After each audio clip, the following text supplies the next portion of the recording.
Welcome to our leisurely journey through history, where we will delve into the unique world of the Wild West to explore what sex life was like during this time. You may have heard a lot about this period. Stories of rough cowboys, brave explorers, lonely settlers, and mysterious saloons.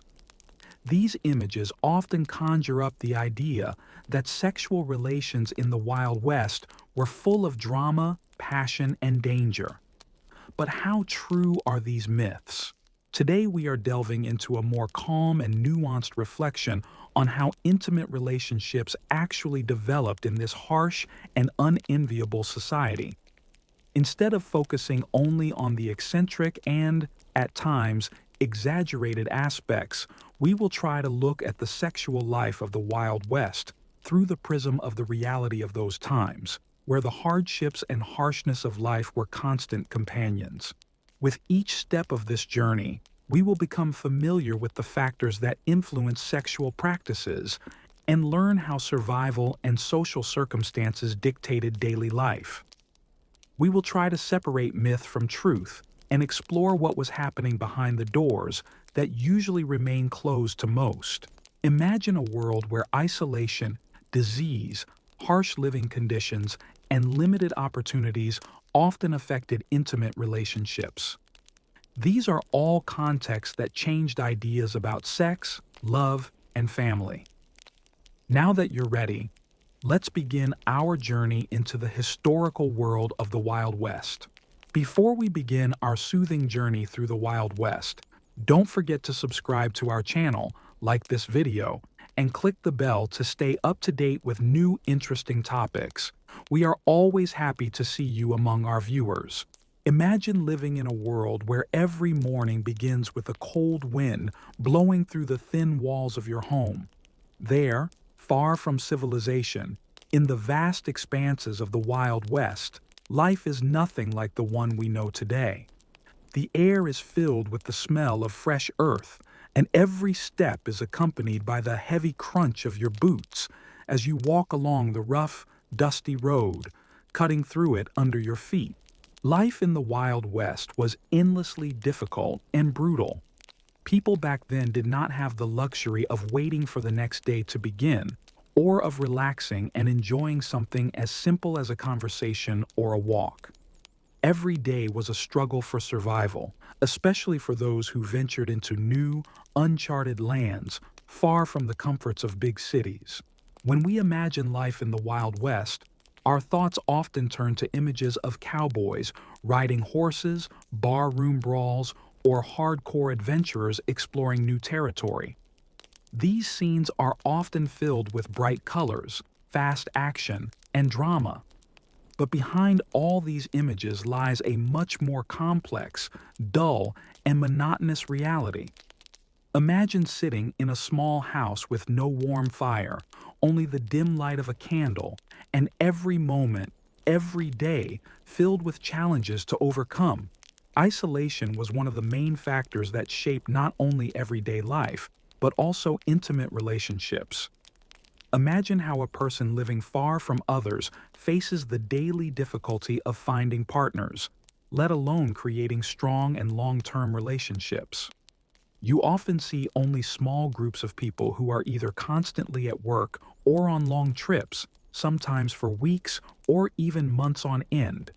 Between encounters with others, there is only emptiness, a lack of communication, and as a result, a lack of opportunities for simple human contact. In such conditions, sexual relations, like other aspects of life, were extremely limited. People usually entered into relationships not for the sake of romance or love, but out of pure necessity. Marriage was often perceived not as an act of love or affection, but as a necessity for security and survival. Women in the Wild West, especially those who lived far from large settlements, faced other difficulties. Few options for partners, difficulties in providing for themselves and their families, and the need to earn a living in an environment where women's labor was in demand, mainly in the most difficult forms, from cooking to working in harsh conditions. And despite all these difficulties, Every moment of life in the West reminded us of one truth. Survival is not just a physical process, but also a mental challenge. People lived in a constant struggle for resources, and even the simplest things, such as food or water, became objects of long and difficult searches. Sex and relationships played only a small role in a person's life, and their value was often assessed through the prism of survival. Now imagine the days of those who choose to live far from civilization. A man or woman living on a remote farm wakes up early, just as daylight is breaking. The wind whistles outside the windows, and the cold penetrates the village clothes. Outside the windows, through which the weak light penetrates, it is still dark, and the world around is frozen. There is much work: tending to livestock, cultivating the land, repairing buildings. All this requires effort and time. In these moments, there is no room for tender words or rest. Everything is consumed by necessity. The difficult living conditions also affect how intimate relationships are perceived. Sometimes, between long periods of work and silence, the only opportunity for communication and intimacy is at night. But even in this silence, with only stars and endless spaces outside, sex often becomes a physical necessity, a way to continue the family line, rather than the result of a deep emotional connection. Imagine how you would feel in these circumstances: tired and sun-dried, far from loved ones, with no way to find support. At such moments, the spiritual emptiness is especially strong, and even intimate relationships, which could be a source of comfort, often cannot ease this heavy burden. Sometimes they simply become a way to escape from everyday worries, a way to experience at least a moment of joy in a world full of difficulties. These conditions created real human stories, filled with internal contradictions. Love, tightly intertwined with pain, passion existing in a world where every day is a struggle. Sexual relations in the Wild West were hardly as romantic or dramatic as they are often depicted in the movies. They were the result of long years of struggle, isolation, and, often, fear. But in the midst of all this, in the midst of hard times and challenges, life still went on. People continued to seek love and connection, feeling at least for a moment that their world was not so empty and lonely. And while the Wild West was a difficult place, there were also moments of simple human happiness that helped to endure the harsh reality. Now that we have delved a little deeper into how hard life was in the Wild West, let us take a closer look at how these hardships and harsh conditions affected everyday relationships, sex life, and social norms. In this world where every day was filled with struggle, survival became not just a physical process, but also an internal test that could not be passed without adapting to the harsh realities. Isolation was an integral part of life in the Wild West. Settlements were far apart, and often people, especially in the early stages of settlement, would be separated from others for a month or more. Communities were small, and most people lived in conditions of almost complete absence of other people. This isolation meant that many people spent much of their time away from their families and friends, which took a toll on their emotional state and certainly affected their intimate lives. For women, especially in remote areas, life was even more difficult. Few had the luxury of leisure or romance, while each day was filled with physical labor, often against a backdrop of chronic resource shortages. Sexual relationships and marriage were often a matter of survival rather than romance. Women, with limited options, often married for social or material stability rather than out of deep affection or passion. But despite all these harsh conditions, people found ways to establish and maintain close relationships. Thoughts about love, sex, and affection did not disappear, even if life dictated other priorities. Sexual life in the Wild West, despite all the difficulties and limited opportunities, remained an important part of human existence. However, in conditions of constant isolation and the struggle for survival, these relationships were severely limited by social and economic conditions. Take, for example, small farming communities, where there were often not enough people to form a full-fledged social structure. In such settings, intimate life was strictly limited. Sometimes it was a choice, sometimes it was part of an adaptation to the circumstances. People living in these settings often perceived intimate relationships as a way of procreation and survival, not as an act of love or passion. It was part of the daily routine, not as something separate or exceptional, but as an integral part of existence in this harsh world. In larger towns or cities, where there were more people, the situation might be slightly different.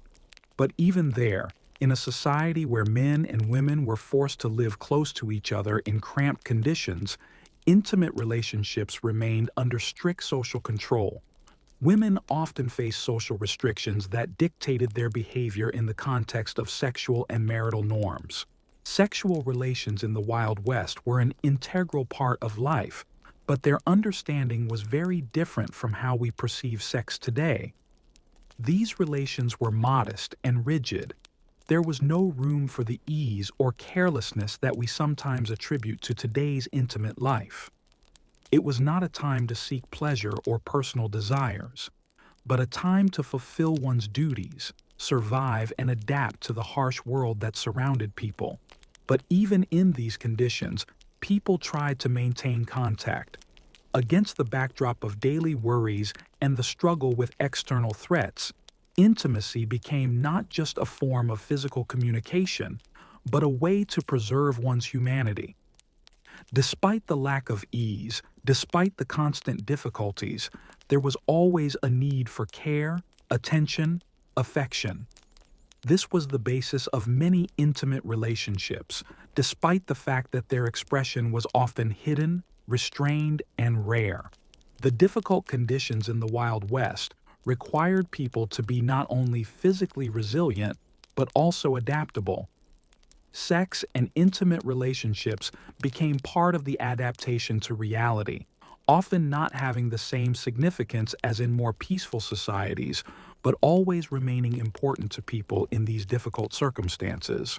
Now that we have looked at how the conditions of life in the Wild West affected intimate relationships, let us turn to the next aspect, the role of women in these relationships. How did their lives and choices determine not only their sexual relationships, but also the social norms of the time? As we continue our journey through the history of the Wild West, let us turn our attention to the role of women in this harsh world. Women in the Wild West faced unique challenges, and their lives were filled with a struggle for survival, equality, and recognition. Complex social and cultural norms of the time placed strict restrictions on women, defining their roles, responsibilities, and opportunities. Imagine a woman in the Wild West. She may be far from the big cities, in a small settlement with no amenities. Her day begins at dawn, when she goes outside to feed the cattle, collect water from the well, or do some gardening. The day will be long and tiring, and often the main goal is to ensure the survival of her family. Time for personal pleasure and relaxation is rare. Women in these conditions often found themselves in a situation where sex and marriage became merely a part of survival, rather than a result of free choice or romantic attachment. Most marriages were not made out of love, but out of necessity, to ensure stability, procreation, and protection. In conditions where life was a constant struggle for resources, the question of survival became paramount. Therefore, starting a family was seen more as a practical measure. It is worth remembering that women in such societies often face severe social restrictions.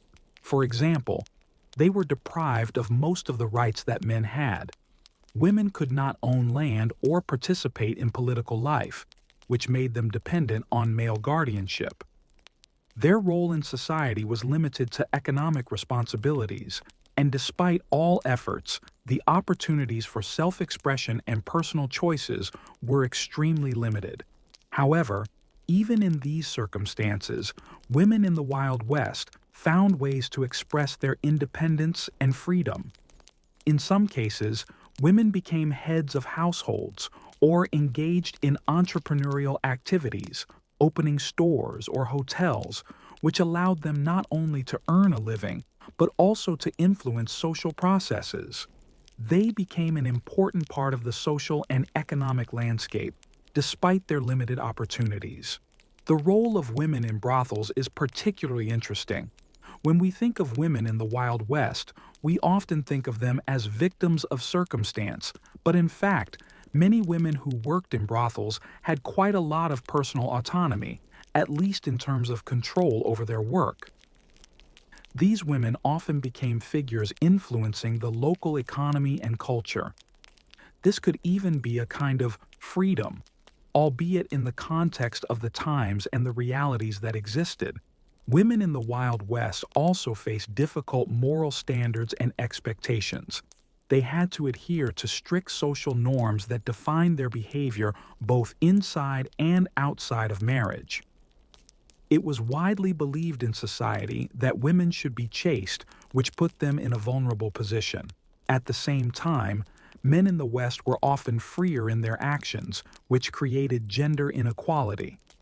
Women, in turn, often found themselves under pressure due to these norms, which affected not only their sexual lives, but also their inner state and personal experiences. At the same time, women in the West, despite all the restrictions, strove for a certain degree of freedom.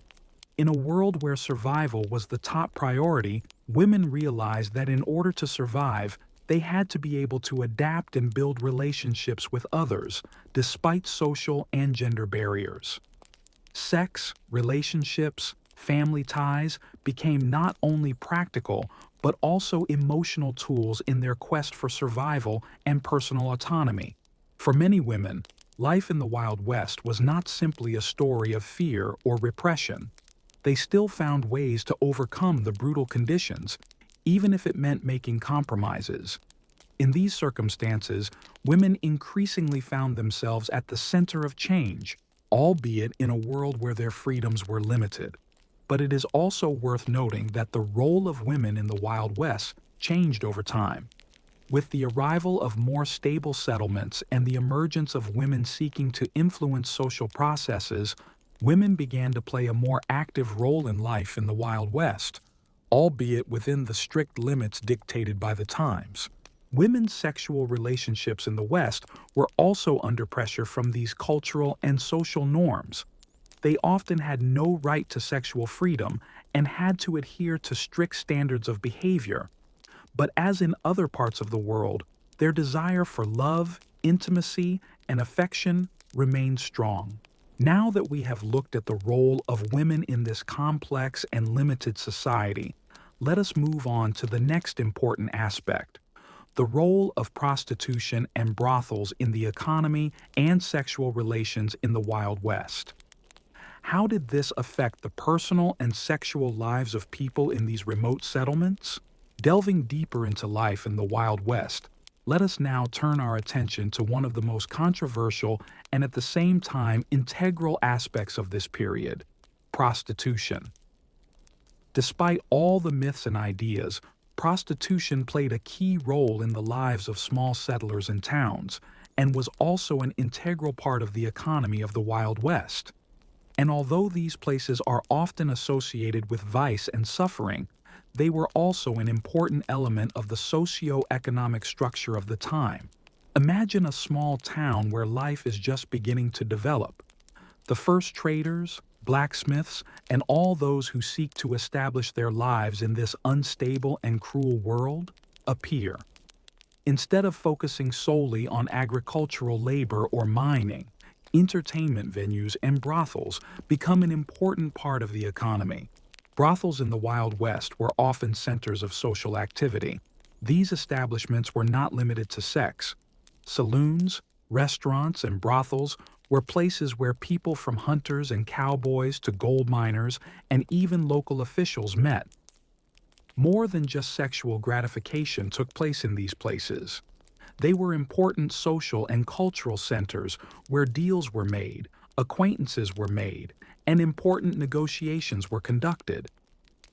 The women who worked in these establishments became the link between different social classes. Despite the stereotypes about those who worked in brothels, it should be noted that women who worked in these places often had a greater degree of independence and control over their lives than many other women of the time. Working in brothels allowed them to earn money that most women in the West could not afford. For some, it was an opportunity to provide for themselves and their families, and for others, it was a chance to become more economically independent. Brothels also provided a way for women to build a kind of support network.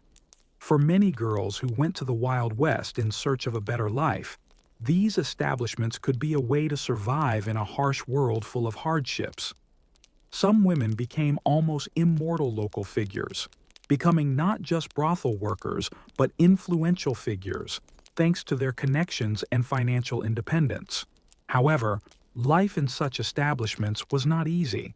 Women working in brothels faced constant risks to their safety, as well as moral condemnation from society.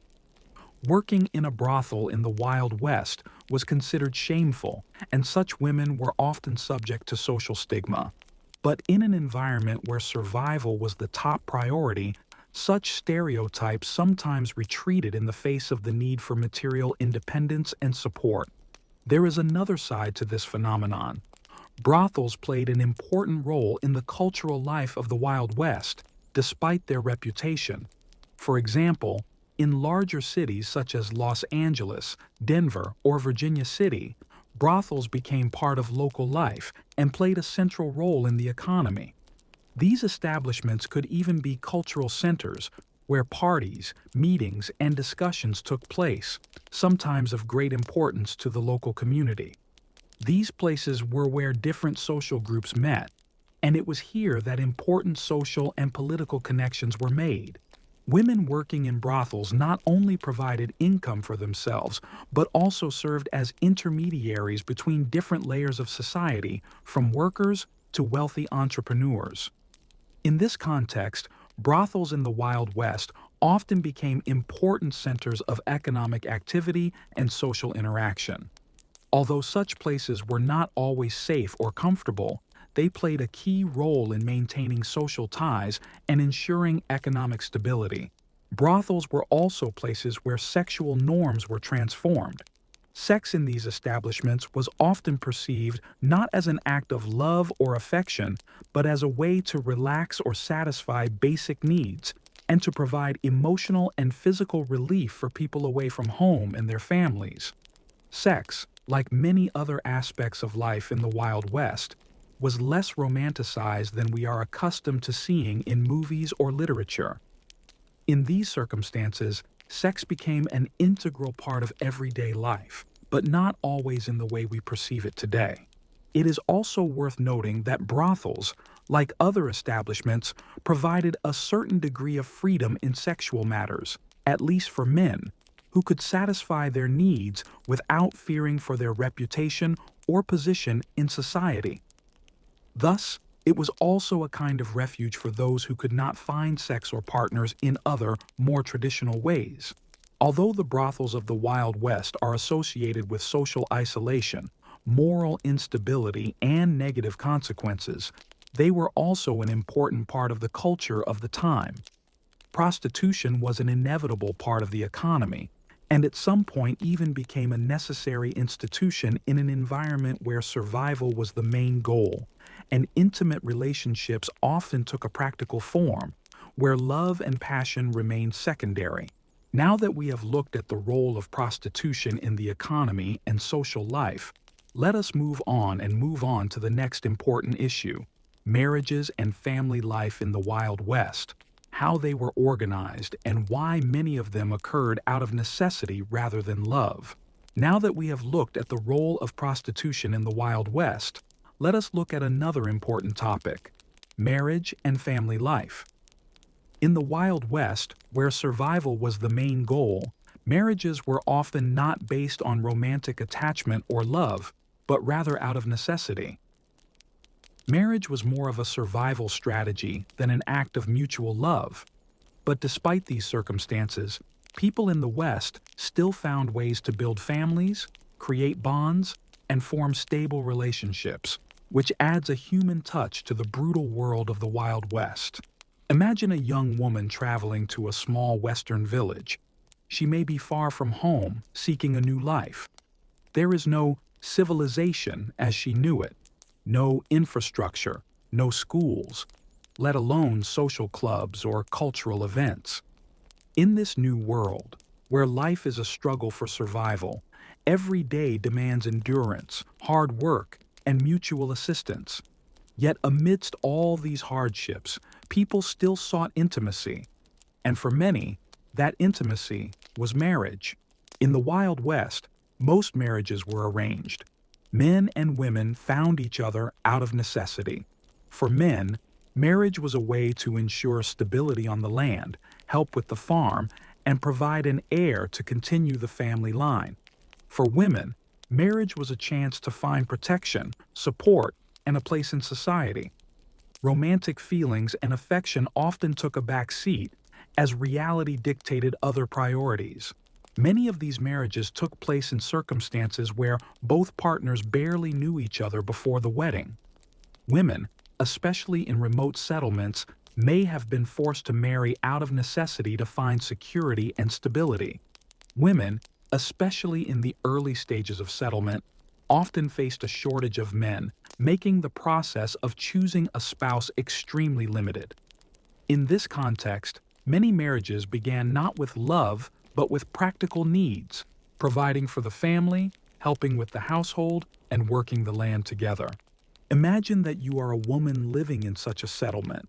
Your days are filled with farm work, taking care of animals, and repairing the house. In such conditions, it is difficult to think about romantic relationships.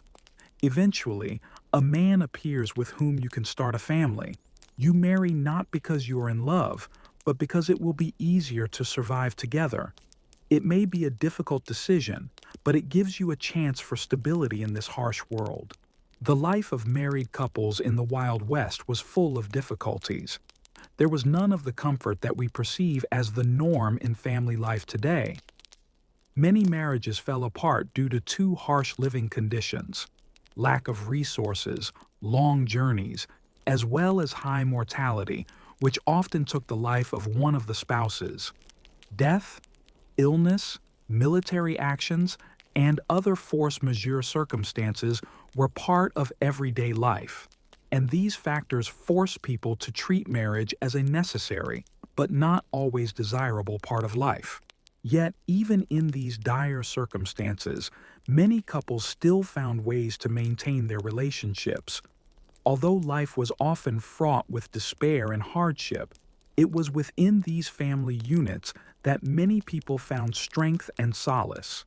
Marital relationships were often built on shared work and responsibility rather than romantic attachment, but they had their own, no less important meaning.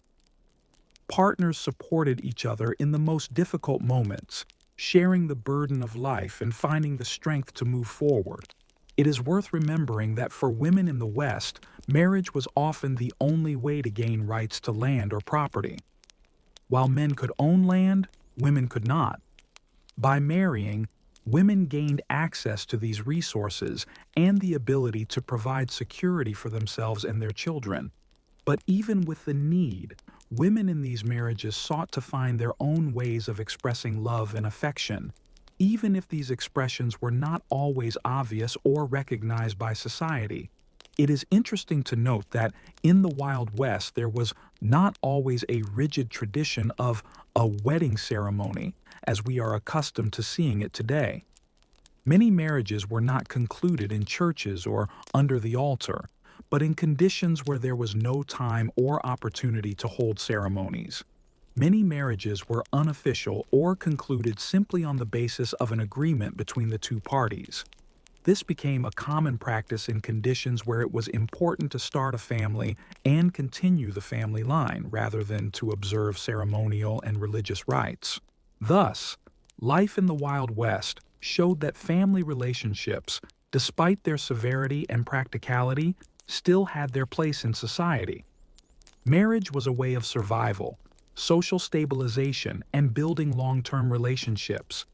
But at the same time, within these relationships, people found their own ways to love and support each other, despite endless difficulties and cruel living conditions.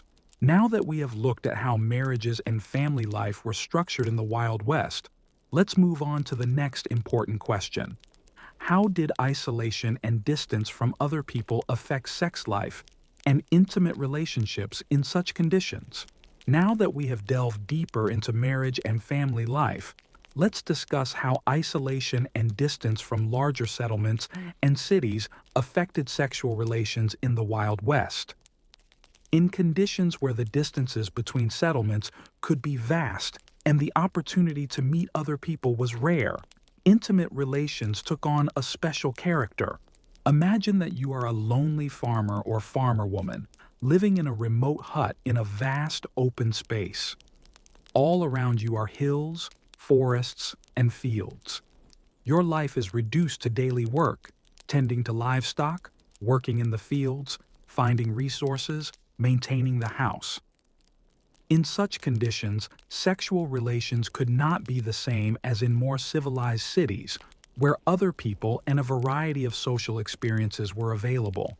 Isolation affected intimate relationships on two levels. First, it limited the number of possible partners. For many people, especially women, who lived far from larger settlements, their choice of partners was extremely limited. Women had little chance of finding a suitable partner for a long-term relationship unless they entered into a marriage of convenience. In such circumstances, many marriages were forced or out of necessity, for example, to help with agricultural work or support the household. Secondly, isolation created certain psychological and emotional barriers. When a person lives far from others, in constant physical and social isolation, intimate relationships become more meaningful and complex. People seeking closeness and connection often turn to each other, not just for physical comfort, but also to overcome inner loneliness. In such circumstances, sex took on special significance. It was not just an act of pleasure, but a way to maintain emotional stability and connection with others in the face of loneliness. But isolation also had its dark side. Without social norms and public control, sexual life in remote settlements could be freer, but often it was the source of conflict and problems. The lack of constant control from society, the absence of laws regulating such issues, led to the fact that sexual relations became not only a way of satisfaction, but also a cause of aggravation of moral and social problems. Many people living in the Wild West faced moral dilemmas and restrictions that affected their sexual life, but it was not always possible to find a solution to these conflicts. For some women, living in isolation could be a real challenge. With a constant lack of people and a lack of social connections, sex was a privilege for only a few. But even if a woman found a partner, the relationship was often limited because single women often had no say in the choice of a partner or the structure of intimate relationships. This was created as a result of the deeper isolation. Women tended to depend on men for control in sexual and social matters. Isolation also meant that intimate relationships could be more experimental or even taboo. Sometimes, when communication is limited, people begin to seek ways to satisfy their desires through unconventional forms of relationships. These dynamics could manifest themselves in arranged marriages or relationships that were built on practical needs rather than romantic attachment. On the other hand, living in isolation also meant that intimate relationships based on trust and partnership became important for survival. In conditions where people faced constant threats of hunger, disease, natural disasters, or attacks, they needed each other not only to perform work duties, but also for emotional support. Thus, even in a world where sex was more of a survival function, intimate relationships could bring a person a sense of comfort and self-confidence. In isolated communities, where relationships with neighbors might be limited by geographic and cultural barriers, people sought intimate partners within their circle of acquaintances, and many intimate relationships became necessary to maintain social life and stability. After all, the isolation of the Wild West created a unique environment for intimate relationships, in which every choice, every interaction was tied to physical and emotional survival. Sex, like everything else, became part of survival and adaptation, but it was also an essential element of human nature that remained relevant. Now that we have looked at the impact of isolation on sexuality, let's move on to the next topic: Native American views on sex and marriage. How did their practices and traditions differ from those of European colonial culture? Many Native American tribes embraced the concept of marriage as a spiritual and social partnership, which differed significantly from Western practice. In these cultures, marriage was not always seen as a contract or commitment, but rather as a harmony between two people who found each other in life. Some tribes had different forms of marriage, including matrilineal unions, where bloodlines and heritage were passed down through the mother. This meant that in these societies, women often played a more significant role in family and sexual relationships. Marriage, unlike the European tradition, was not so much a legal obligation as a cultural and social process based on mutual consent and respect. Some tribes also practiced polygamy, allowing men to have multiple wives, which was highly unusual from the perspective of European settlers, but for many indigenous peoples, it was a natural part of their social structure. Imagine life among indigenous tribes where intimate relationships were not as rigid and closed as they were in European societies. Here, people approach sex and relationships with much more flexibility and understanding. Sex was not taboo, and relationships often did not have the rigid norms that they did in Western societies. Instead of being condemned as in colonial settlements, intimate relationships were often accepted as a natural part of life. For example, in some tribes, women were encouraged to seek partners of their own choosing, and although a woman who married remained faithful to her husband, in some cases she could also have relationships with other men if this was agreed upon within the tribe. Sexual practices could be less regulated, and free sexual relations were often perceived as part of the natural exchange between people. In addition, many tribes believed in the spiritual aspects of sex and marriage. They had rituals and ceremonies that symbolized the union of a man and a woman, and sexual relations were considered not only a physical act, but also part of a sacred union that strengthened the connection with nature and spiritual forces. These rituals could include dance, song, and other forms of expression of spiritual connection.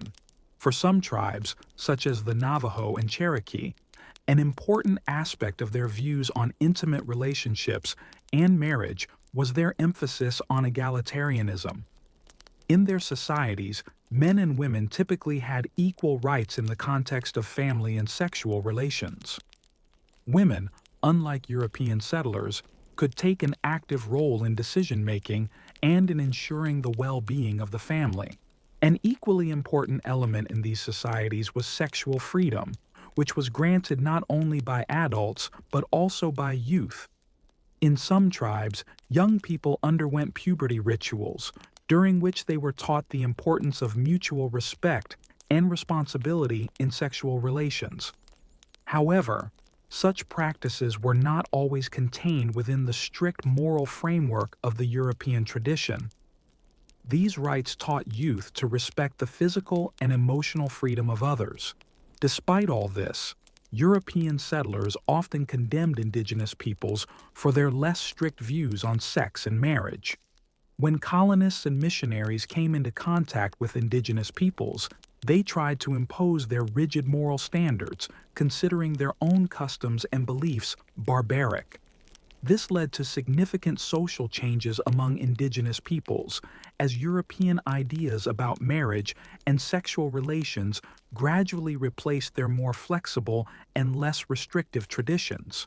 Thus, the sexual practices and views on marriage of the Native American peoples reflected a deep connection with nature and spirituality, as well as an openness to sexual freedom and experimentation.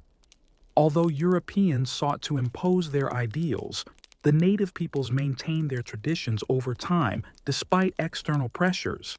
As we move from these traditional practices to the cultural changes brought about by European colonization, it is important to remember that this process changed not only everyday practices, but also perceptions of sex and marriage, which greatly impacted future generations. Among the many myths and stereotypes about life in the Wild West, there is one that has long been firmly associated with the image of women of that time. This is the myth of the wild women, those who supposedly found sexual freedom in the harsh conditions of this world. But what lies behind this myth? Were women in the Wild West truly free, as we are often presented in popular culture? Or were they subject to the same threatening reality as in other parts of the world, only in a harsher form? Imagine a woman arriving in a newly established settlement in the West. She may have come looking for work or opportunity, but there was probably more to her than that. A desire to break free from the social constraints that existed in more traditional societies. The reality, however, was different. Life in these remote settlements was hard, and women often faced the need to survive, which defined their role in society. The myth of the wild women is largely associated with the image of the female prostitute or woman working in a brothel. These women often became symbols of freedom because they did not conform to the traditional moral norms that defined the lives of most women at that time. In some cases, their situation did allow them to exercise greater independence than those who lived in other conditions. However, it must be recognized that this independence was illusory, and in most cases, such women were forced to work in difficult, dangerous, and often degrading conditions. Working in a brothel was often the only way for women to make a living in the Wild West. Many of them did not come to such establishments of their own free will, but out of a need to ensure the survival of themselves and their families. Although some women were able to work in brothels more freely and with a certain degree of control over their lives, this freedom was often limited by the economic and social conditions of the time. In reality, they remained trapped by economic inequality, violence, and social stigma. The so-called freedom of women working in brothels was more a necessity than a real choice. These women usually had no other means of earning a living, and their role in society, although it might be perceived as more independent, remained associated with severe restrictions on freedom. Freedom in this context was rather imaginary and consisted of the possibility of choosing a job, but not a choice of personal life or social status. This myth of wild women also distorted the reality of women who lived in other parts of the West. Women who were not prostitutes but still struggled to survive in this harsh world faced other constraints. They worked on farms, cooked food, looked after children, and although their lives were difficult, they remained far from the myth of free women.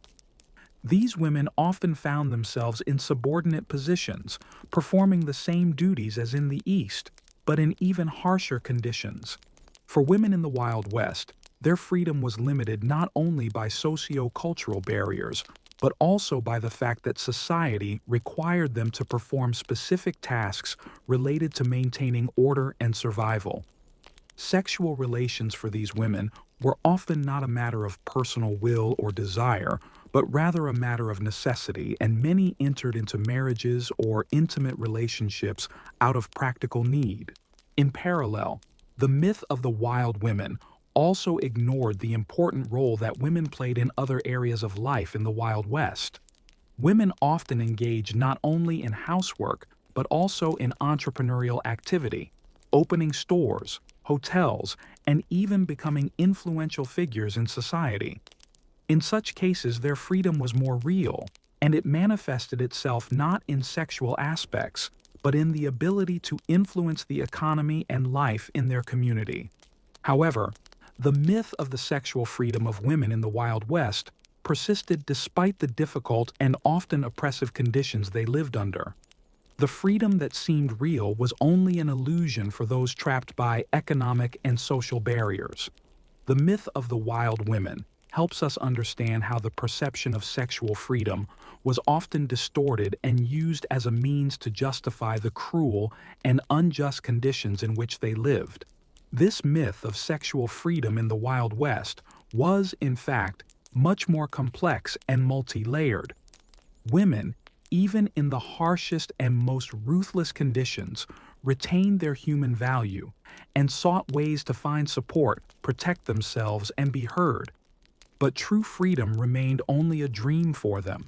In fact, with the constant threat of wild animals, bandits, and of course, the elements, sexual violence took on a special form. Women, especially those living on ranches or in remote settlements, were often victims of violence at the hands of men.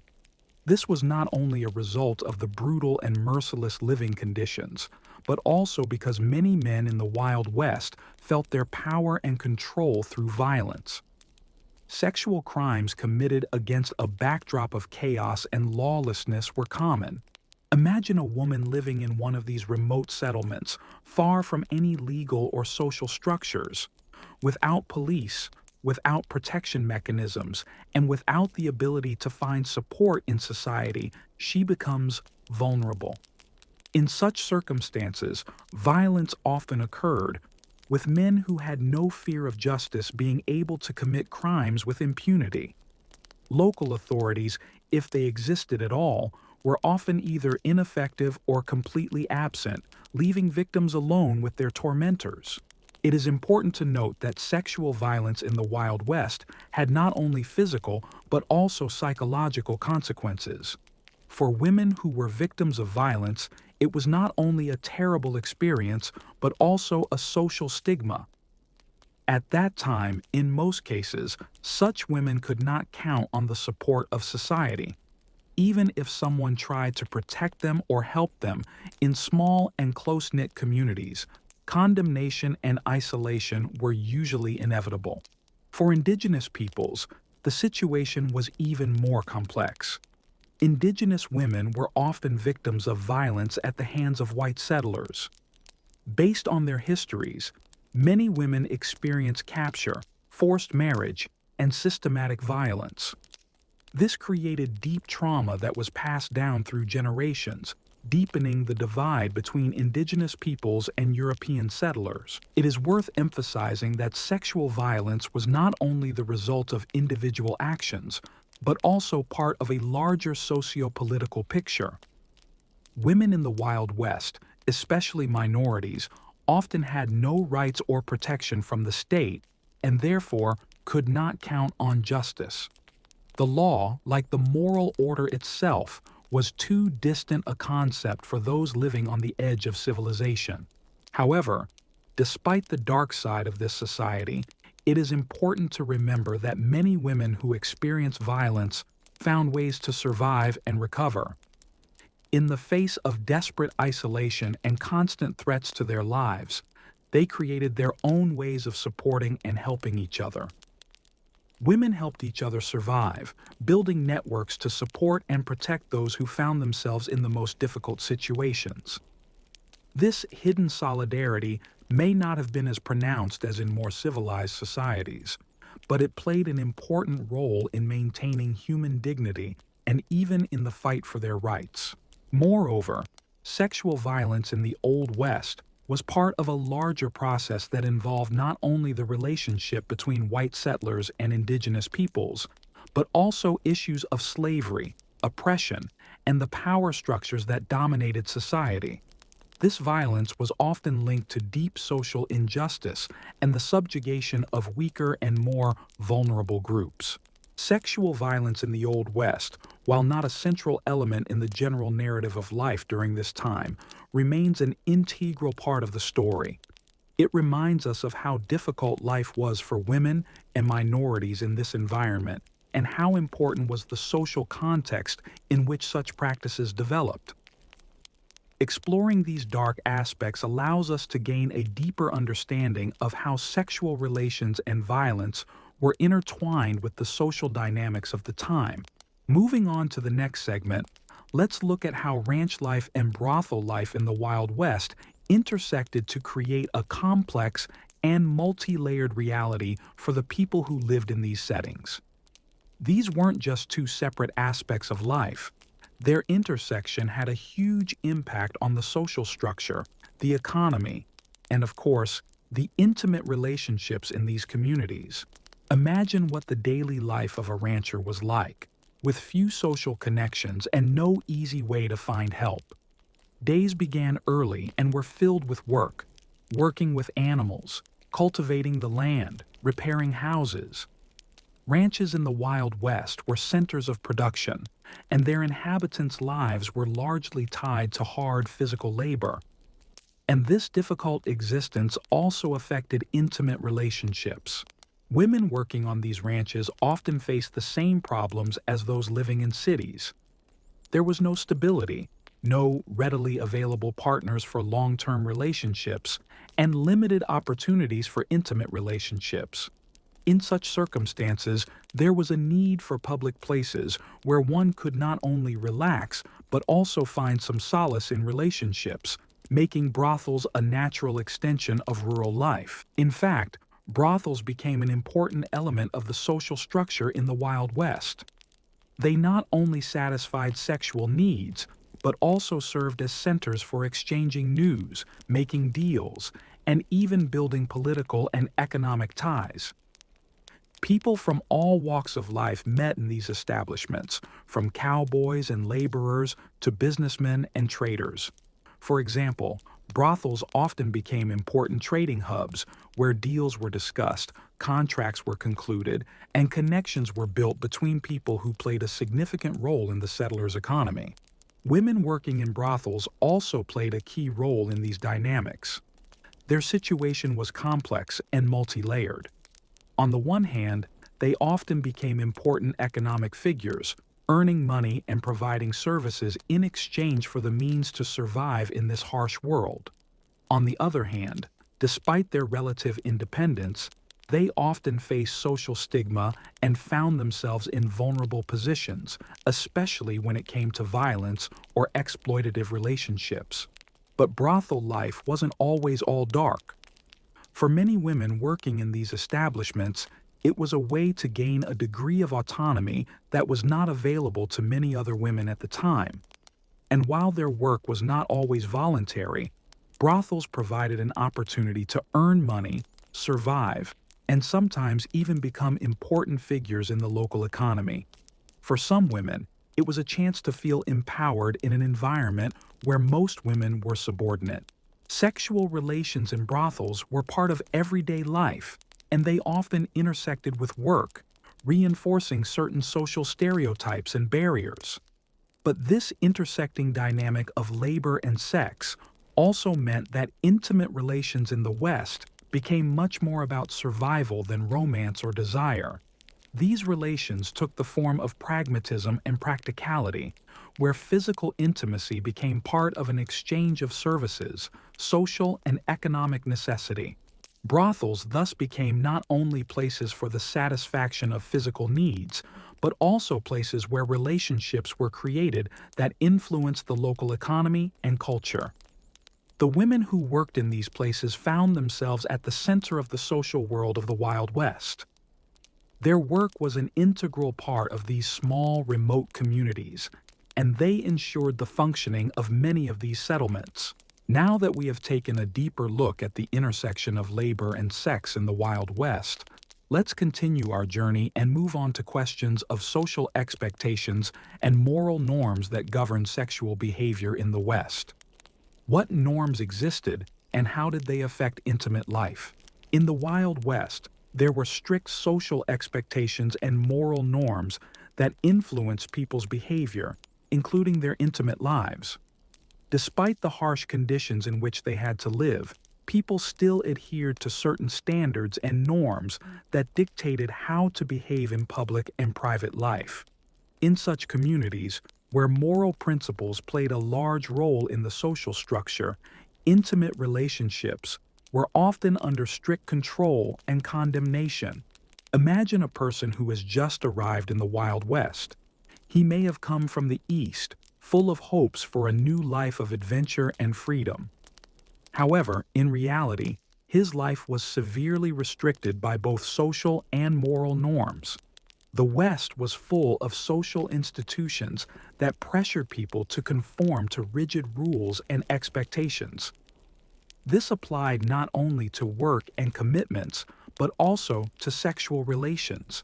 Women in the Wild West were held to particularly strict moral standards. Women were expected to be chaste, modest, and self-controlled. Any form of sexual freedom or independence was considered unacceptable.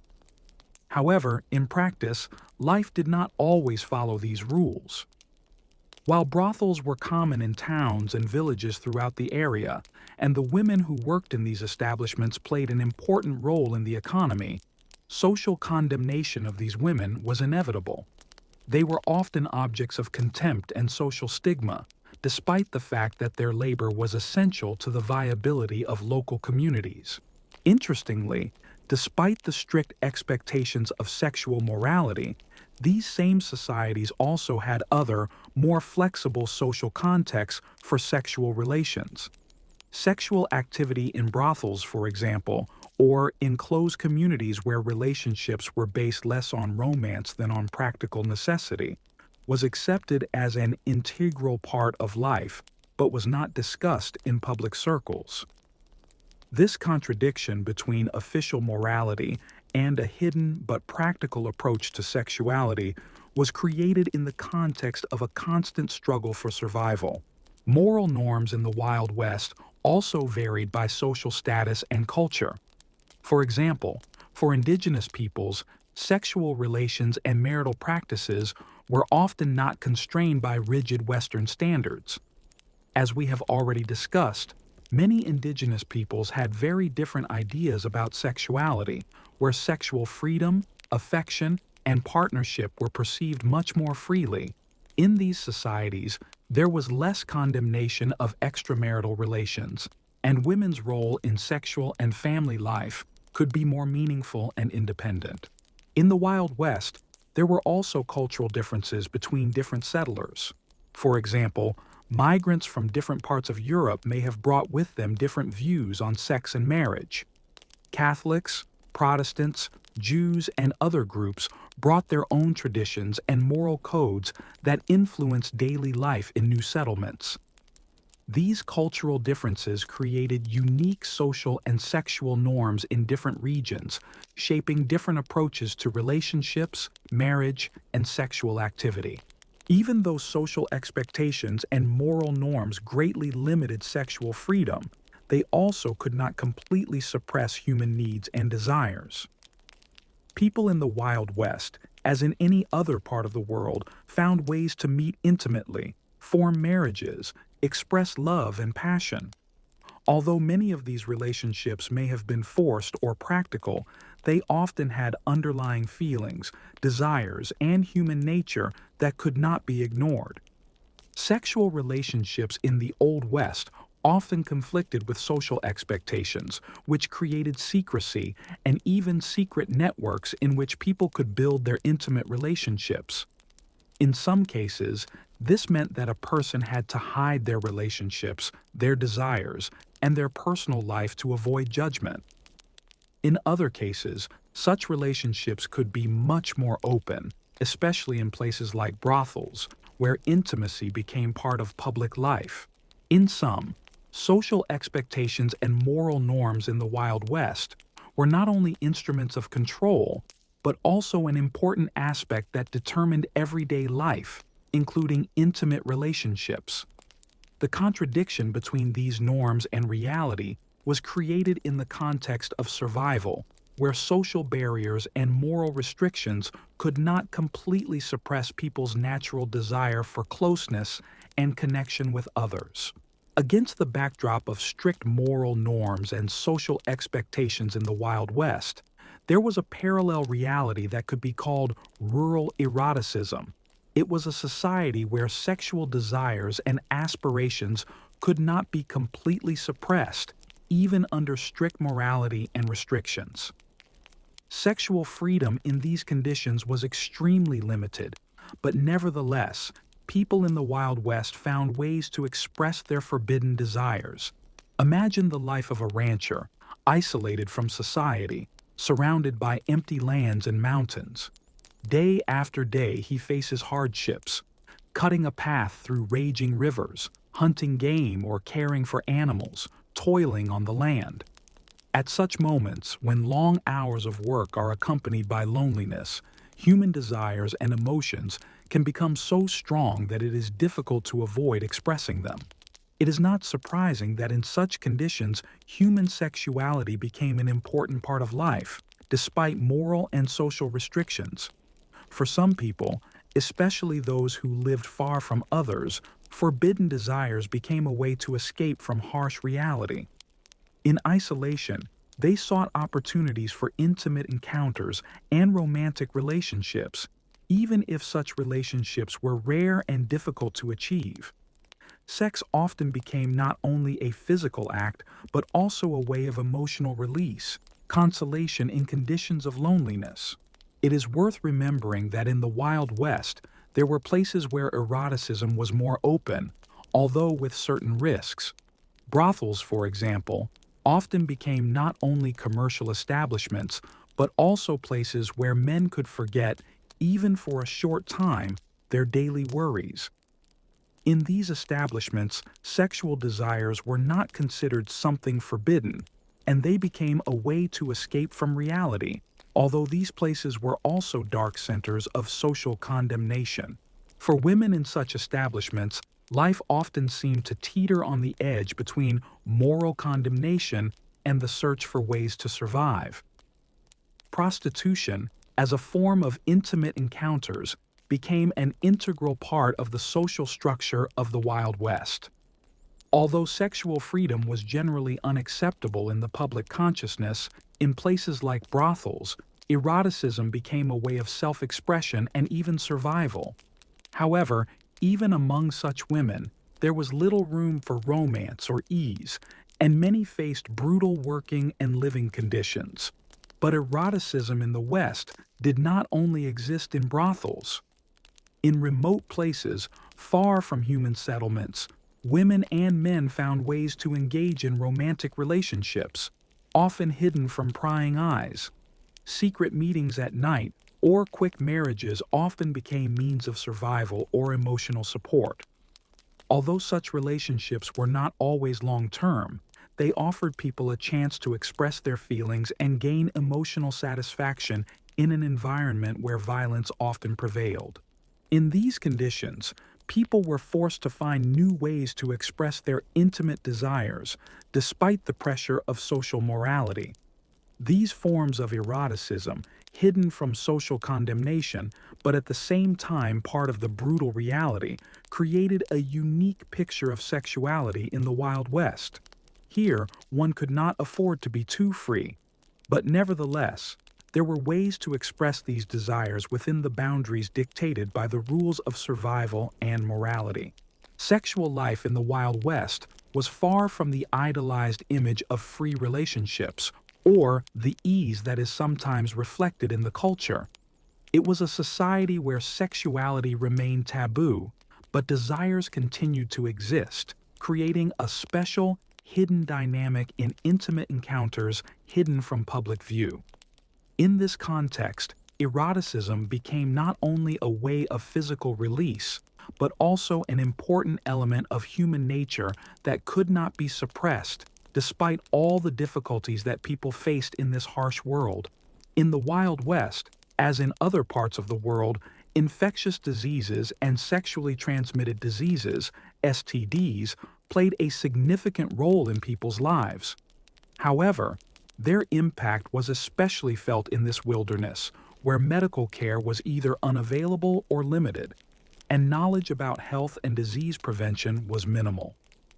This was created in an environment where people were forced to survive in harsh conditions and face dangers that included not only wild animals or attacks, but also diseases that spared no one.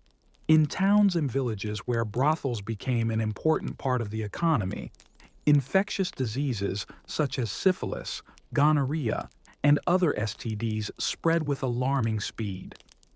Due to the lack of knowledge about prevention and treatment methods, these diseases quickly took over the territory, bringing with them suffering and tragic consequences for those who fell ill. Imagine living in a community where brothels and houses providing intimate services became an integral part of urban life. In such places, where men sought solace and release, infectious diseases became commonplace. Women working in these establishments not only became objects of social condemnation, but also often suffered from the spread of diseases that they could not prevent. Over time, the disease became something that could not be ignored, and it overshadowed everything around it. The lack of trained doctors and pharmacies in these remote locations meant that most diseases remained incurable, leading to high mortality rates. Many who fell ill died without medical care, while others tried to treat themselves with primitive means, which often resulted in their condition worsening. This was the dark side of life in the Wild West, hidden behind the facade of adventure and romance. For those who suffered from infectious diseases, life became a nightmare. Diseases brought not only physical suffering, but also moral frustration. Sexually transmitted diseases, such as syphilis, were especially devastating. Left untreated, syphilis progressed rapidly, causing dire consequences such as damage to internal organs, blindness, and even death. Those who were infected often faced isolation and stigma, as the disease was associated with sin and filth. Women, especially those working in brothels, became the main carriers of such diseases, which further increased social rejection. But despite these problems, other forms of disease control were also developing in the Wild West. Although medicine was primitive at the time, early attempts at vaccines and treatments for infectious diseases began to emerge. However, most of these efforts were unsuccessful. Medicines remained expensive and unavailable to most of the population, and information on how to properly treat or prevent STDs was extremely limited.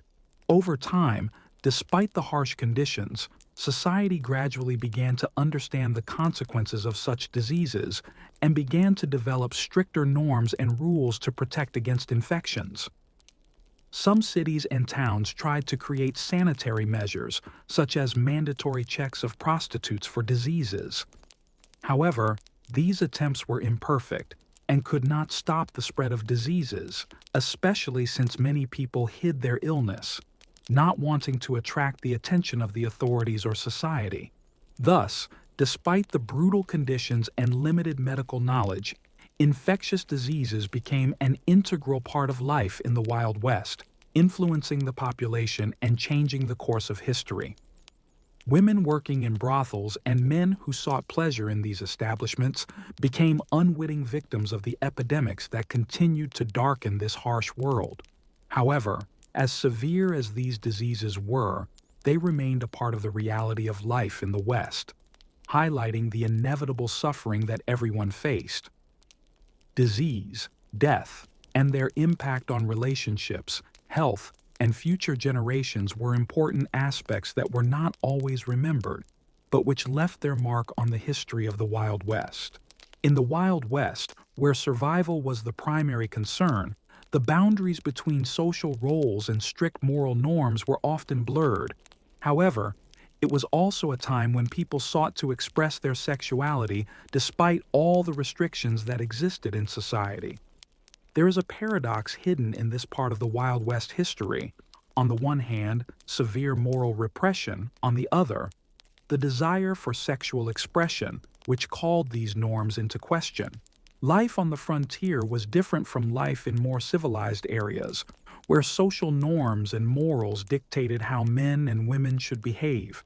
In this harsh, remote world, where much depended on willpower and survival, the usual moral barriers began to weaken. But despite this, there were still high expectations and demands related to social behavior that affected intimate relationships.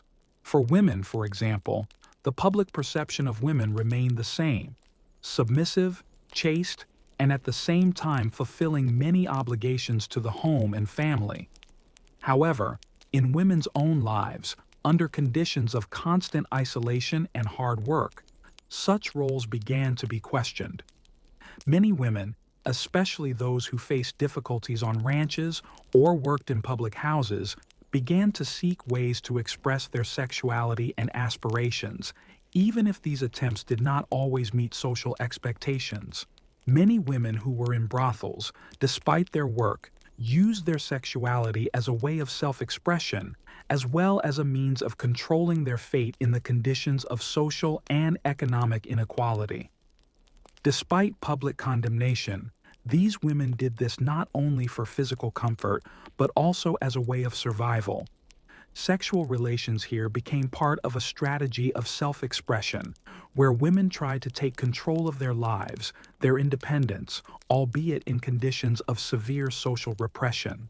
On the other hand, even among those who did not work in brothels, there was still the possibility of sexual expression, albeit in a hidden, unnoticed form. In closed communities, where people lived in isolation, informal relationships arose, secret meetings that also served as a way to relieve tension and express sexual desires. However, all these acts remained in the shadows because sexual freedom was strictly limited and associated with a violation of morality. A savage society, where people struggled for survival, developed its own laws regarding behavior and intimate relationships. Sexual contacts between men and women most often remained within the boundaries established by society, but nevertheless, people's desire and aspiration for self-expression, for intimate closeness, sometimes went beyond these boundaries. These impulses became a necessity to maintain at least some sense of humanity and emotional connection in a world full of cruelty and danger. It is noteworthy that in the West, there was also a certain form of sexual freedom among men, for example in the context of homosexual relationships. Despite strict moral norms, there were cases of secret and hidden relationships between men, sometimes even in a society where such relationships would seem impossible. This manifestation of sexual freedom among men, even in the face of condemnation and repression, also showed that people in the West were looking for ways to survive by expressing their feelings and desires. Thus, despite the existing moral and social barriers, there was more going on in the Wild West than just following the rules. It was a time when sexuality and intimate relationships became a battleground between the inner needs of a person and the external expectations of society. And although many people in the West were forced to hide their desires and freedoms, this did not stop them from finding ways to express themselves. In recent decades, we have seen a resurgence of interest in the history of the Wild West, and the era has increasingly become the subject of re-examination in contemporary culture. Myths about cowboys, heroes, isolation, and freedom provide the basis for deeper analysis, including views on sexuality and intimacy. How have the events and practices of the time shaped modern ideas about sex and intimacy? How has the Wild West influenced perceptions of sexual freedom, morality, and norms in later times? including today. Initially, in the Wild West, sexuality and intimacy were viewed through the lens of survival.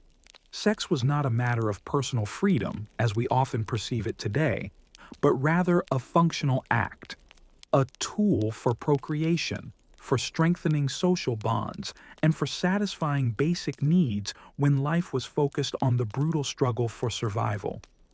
It was a world where love, passion, and sexuality often took a back seat to the need to sustain life and fulfill the responsibilities dictated by economic and social conditions. However, as society evolved from the frontier to more urban settings, attitudes towards sexuality and intimacy began to change. The practices that existed in the Wild West became part of the historical context, but they also left their mark on how we perceive sexual norms and freedom in more modern societies. Today, although the world has come a long way from the harsh conditions of the Wild West, many of the same moral dilemmas and social constructs that existed then continue to influence perceptions of sexual freedom and intimacy. The sexual norms and repressions of the Old West, including attitudes towards women and their rights, sexual violence, and social stigma, have echoed in later historical and social movements. The influence of these norms is felt in contemporary questions about gender roles, equality, and sexual freedom.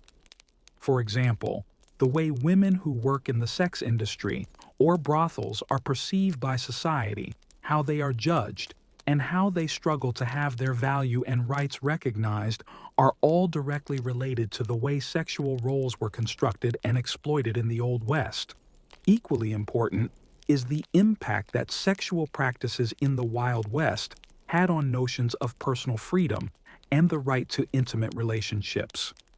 Many of the social institutions that have shaped modern notions of marriage, sexual autonomy, and relationships developed and emerged in the West. This was especially true in the way that prostitution as an institution, as well as various forms of marriage and personal relationships, became integral aspects of later debates about the right to sexual freedom and personal preference.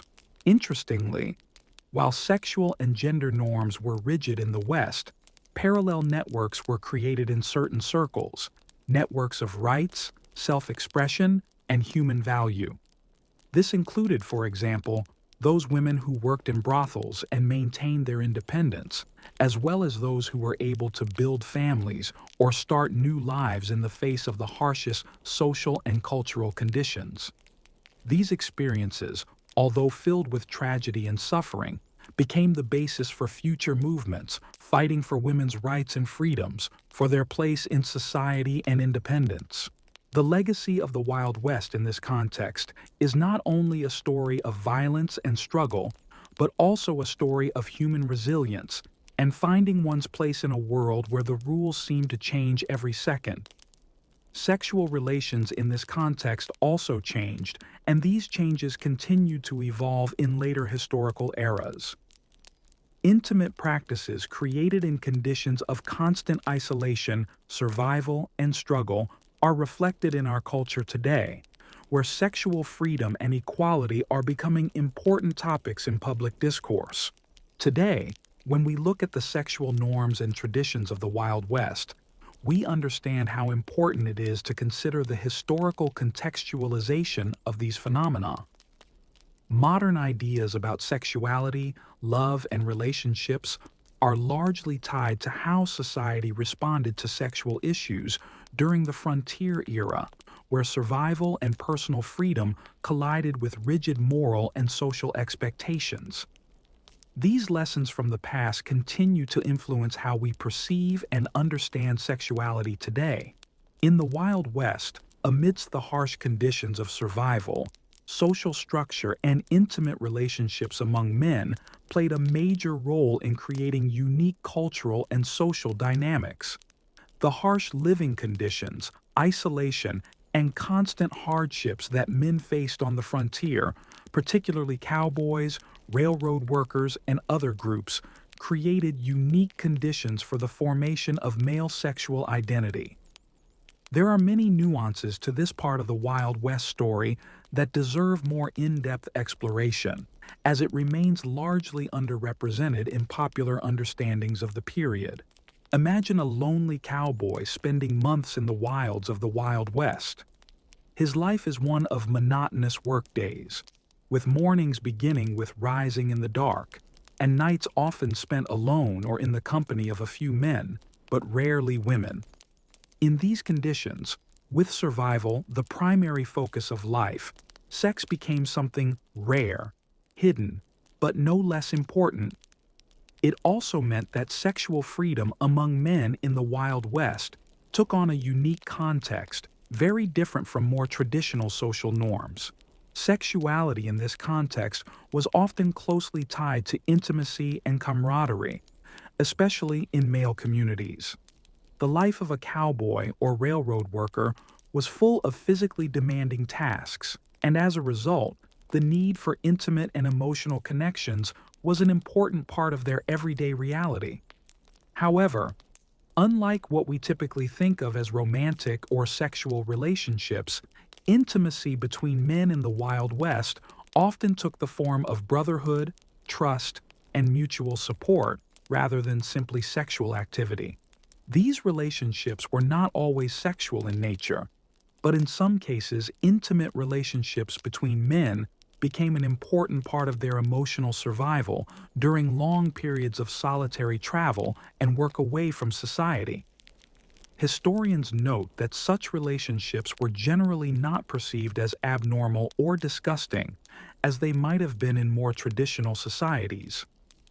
In the Wild West, intimacy and closeness between men became a necessary aspect of their isolated lives. There were those who saw this freedom differently, however. In areas such as the Texas-Mexico border or Native American territory, male sexuality often had an element of immediate practicality. Local communities, often made up of several men, had few other options for forming intimate bonds, and in some cases, this meant developing same-sex relationships. These relationships were sometimes perceived as temporary, but they were nonetheless a significant part of the lives of those living on the edge of civilization. But despite this generally more flexible conception of sexuality and intimacy among men in the Old West, there were also many men who, despite the difficulties, still held traditional views of sex and relationships. These men often married women who came west, creating families that, despite their practical purposes, sometimes became the basis of emotional stability and security. Interestingly, this male interaction, often with limited access to women, sometimes became the basis for deeper and more intense friendships that could be sexual in nature, but were not always so.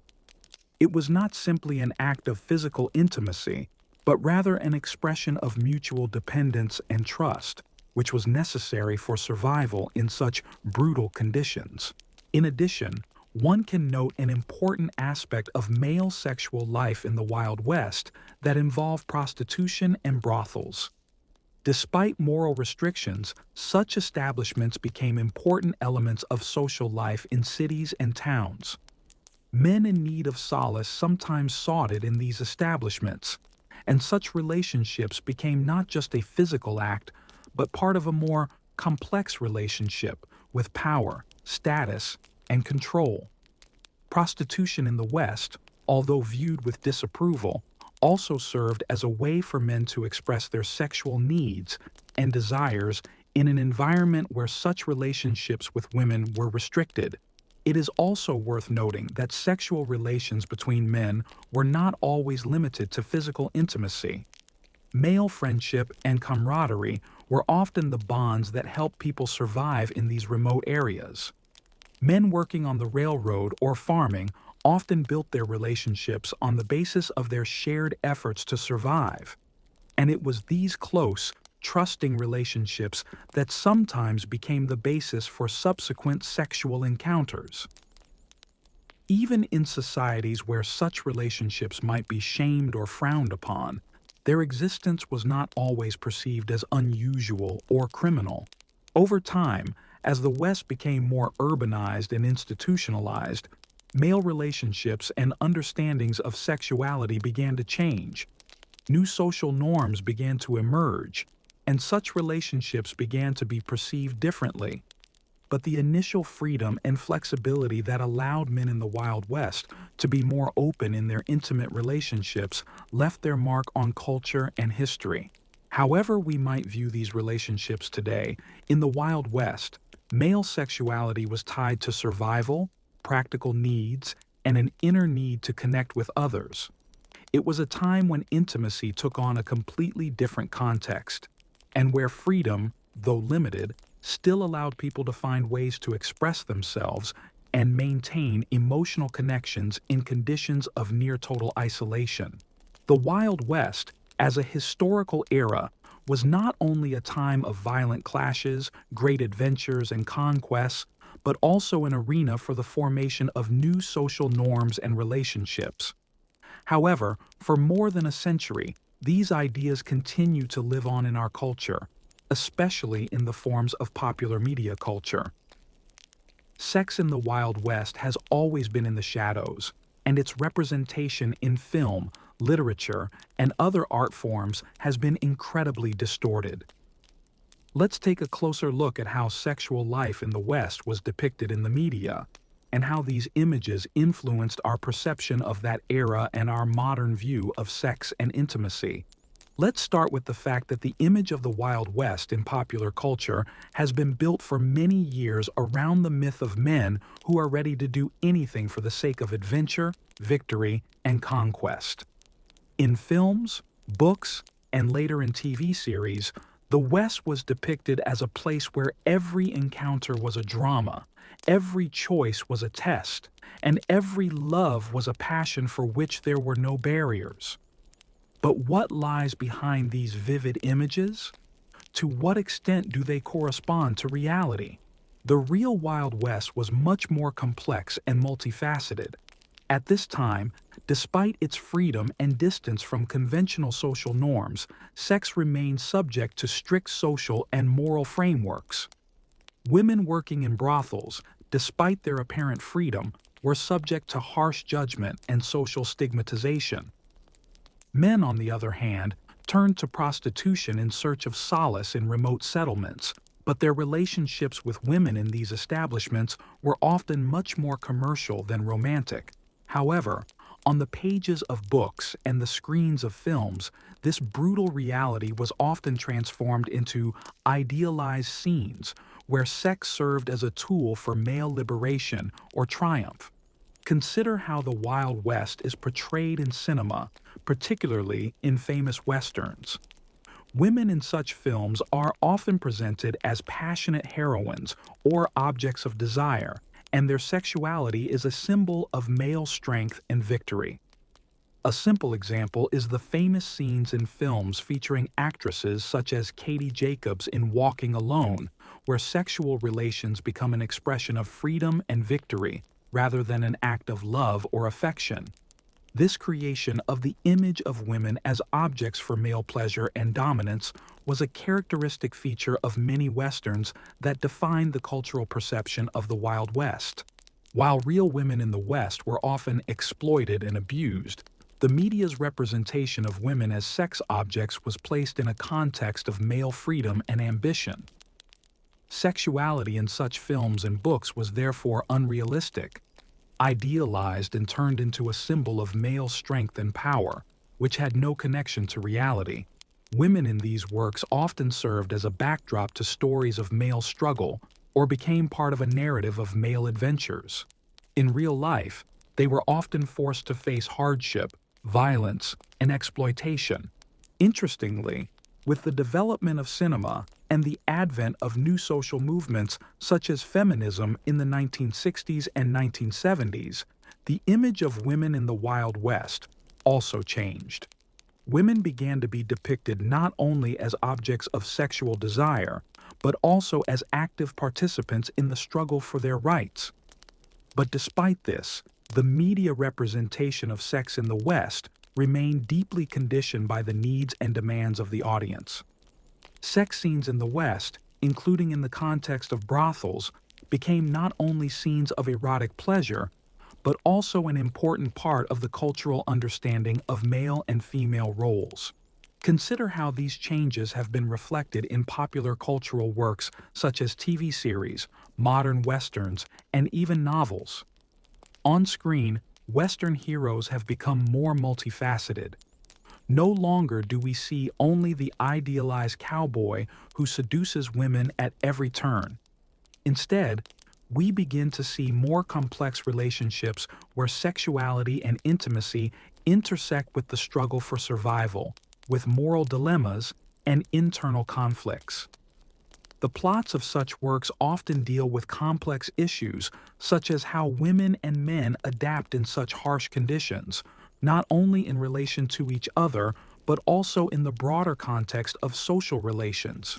This change in perception, although largely idealized, nevertheless symbolizes a shift in attitudes towards sexuality and moral norms. Contemporary works of art increasingly present not just plots with elements of violence and passion, but also a complex web of relationships, where sex is seen not only as an act of pleasure, but also as a way of survival and adaptation to harsh conditions. It also indicates a broader perception of sexuality as part of human nature, rather than as an exclusive phenomenon involving only bad boys and good girls. But even as these works begin to more accurately reflect the reality of life in the Wild West, it is important to remember that most stories about the West still hide many unpleasant aspects, especially those that concern the brutality, violence, and oppression experienced by women and minorities. It is in these hidden aspects that lies the reality that remains in the shadows of romantic depictions. The influence of media representations of the Wild West is not limited to film and literature. It also includes the formation of popular stereotypes and myths that continue to influence our perceptions of sexuality and relationships. Today, when we talk about wild women or free cowboys, we continue to unconsciously rely on these old, exaggerated images, ignoring the complexities that actually existed in those times. Ultimately, media representations of sex and sexual relations in the Wild West have a profound impact on how we perceive and understand sexuality in the context of history and culture. This influence continues to shape our perceptions of moral norms, sexual freedom, and relationships in modern society. The West, as a cultural symbol, has become an important part of our understanding of sex and intimacy, albeit in a distorted, idealized form. The story of the Wild West, despite its mythologizing, remains relevant today, continuing to influence our views on freedom, desire, and relationships. In the Wild West, where social norms and laws were just beginning to establish their rules, sexual crimes and norms related to intimate life became important aspects determining the structure of society.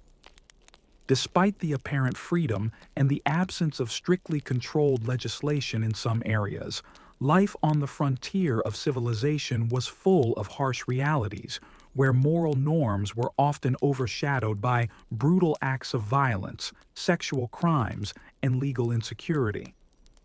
Despite official restrictions, such crimes often remained in the shadows, and social attitudes towards sexual norms formed rigid boundaries of what was considered acceptable and what was criminal. Imagine a small town in the Wild West where social structures are just beginning to form. At first glance, it seems that freedom reigns, settlements are far from large centers, people live in harsh conditions, and everyone has to solve their own problems. However, in reality, social and sexual norms begin with the establishment of strict moral expectations. Women were expected to behave with restraint and chastity. Their reputation was visible, and their social status often depended on it. Men, on the other hand, could display more free behavior, often violating these norms without punishment, including in the area of sexual relations. Despite the harshness of the society, sexual crimes, rape, violence, and other acts continued to exist, and their consequences for the victims were horrific. However, due to the remoteness of the villages, limited resources, and the lack of effective judicial mechanisms, punishment for these crimes was mostly non-existent or minimal.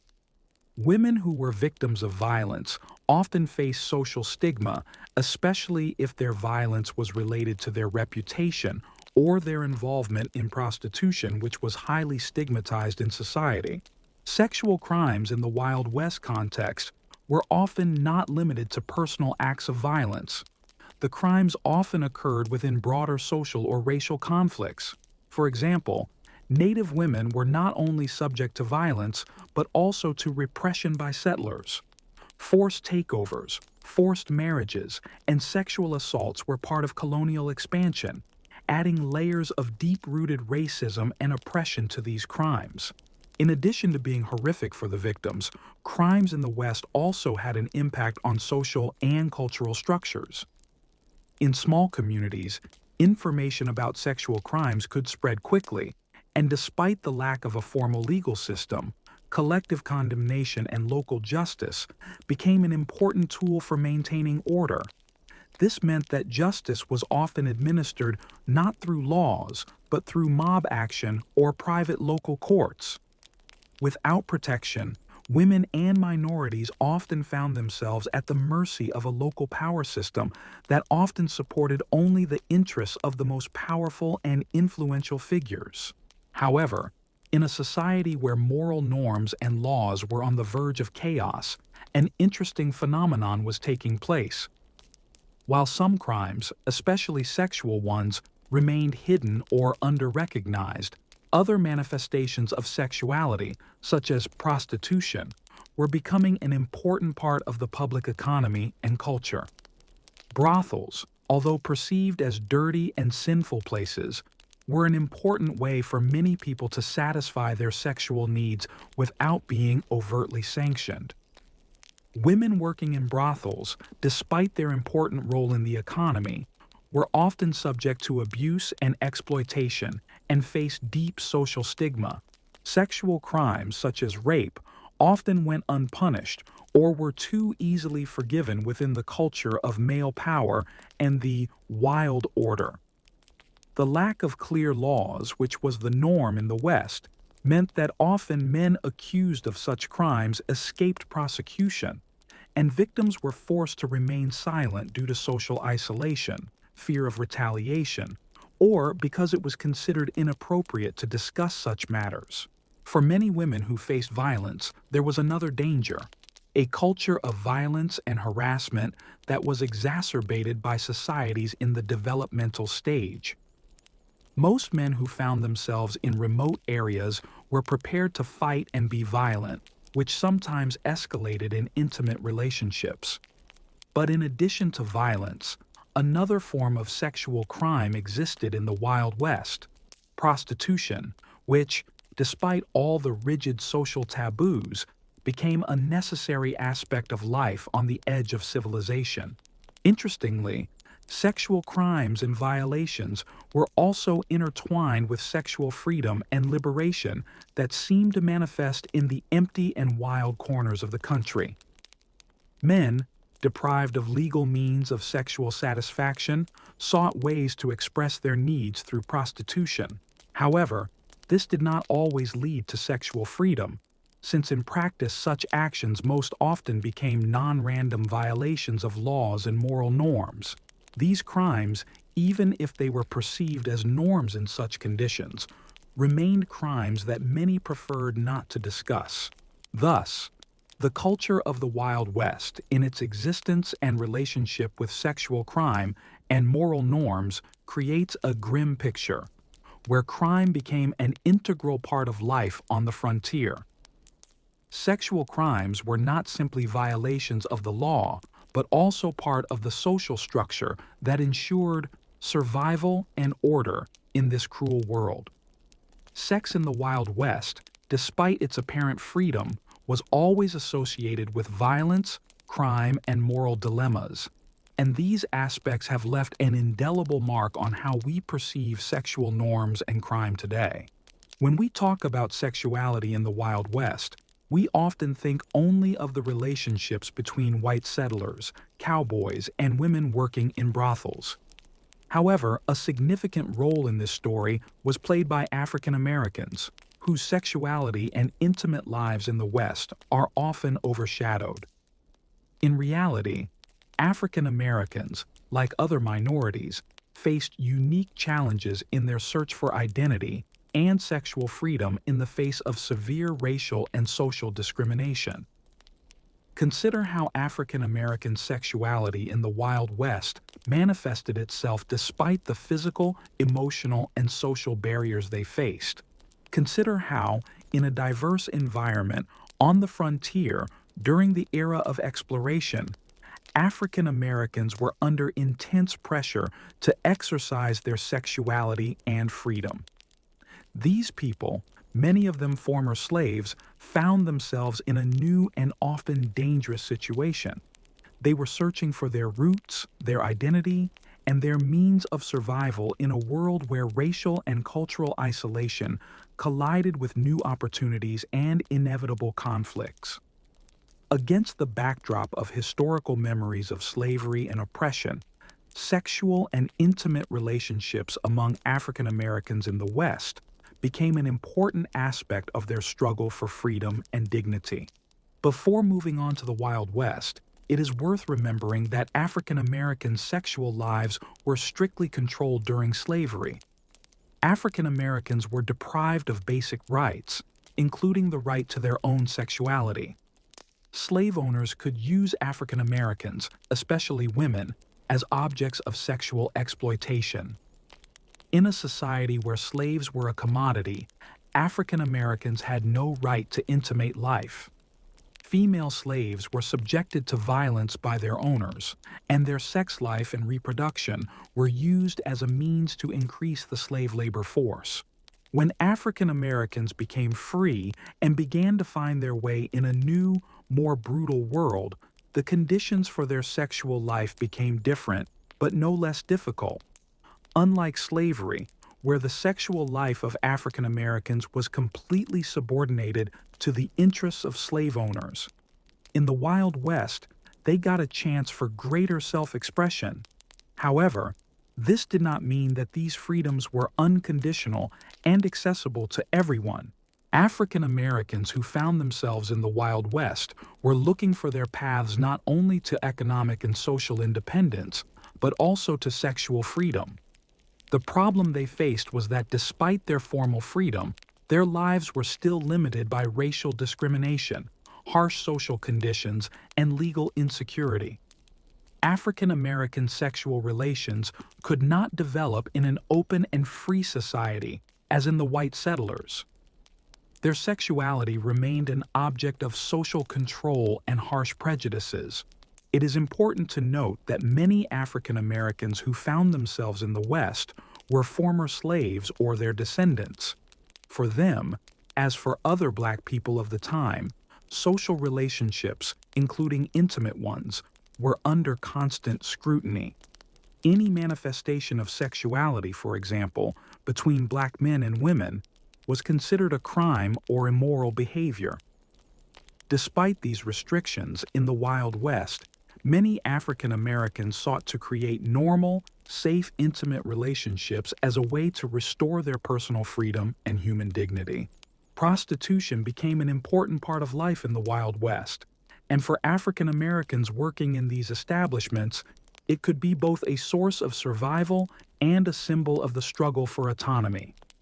Women working in brothels often faced harsh condemnation from white society, but for Black women, it was sometimes the only available way to earn money. Sexuality, when it became part of the job, became not only an economic necessity, but also a way to maintain control over one's body and life. African American women who worked in brothels were in a unique position. They could earn money and support themselves, but their sexuality was commercialized, and with it, socially stigmatized. However, For many African Americans working in these establishments, sexual freedom was not only a means of survival, but also an act of resistance to racial oppression. Men who worked in such establishments or who were involved in brothels also experienced racial discrimination.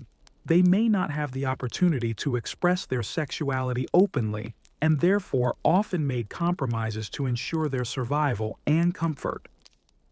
For many men in the African American community, sexual relations, even in brothel settings, became an important way to fight for personal freedom and identity. Prostitution and brothel relationships were not the only aspects of African American sexual life in the Wild West. Men and women who sought to survive in these conditions built their personal and intimate relationships in the face of severe racial discrimination. Women, although they faced harsh judgment and sexual exploitation, still found ways to create families and maintain love and loyalty in their community. African Americans, when creating families, still faced obstacles, both economic and social. Their relationships often remained in the shadows, hidden from white society, as an act of personal freedom that could not be recognized or valued equally with the relationships of white settlers. However, despite all these restrictions, in the Wild West, among African Americans, there still existed family ties based on mutual love and respect, despite the harsh conditions and social pressures. Although African American sexual freedom in the Old West was greatly curtailed, many black men and women still fought for the right to live and love on their own terms. Their sexuality not only confronted them with racial discrimination, but was also an act of resistance to the oppression that was part of their lives. Despite all the obstacles, African Americans in the West remained resilient and maintained their sexual identity and capacity for love and affection in an environment where racial, social, and economic injustice remained the norm.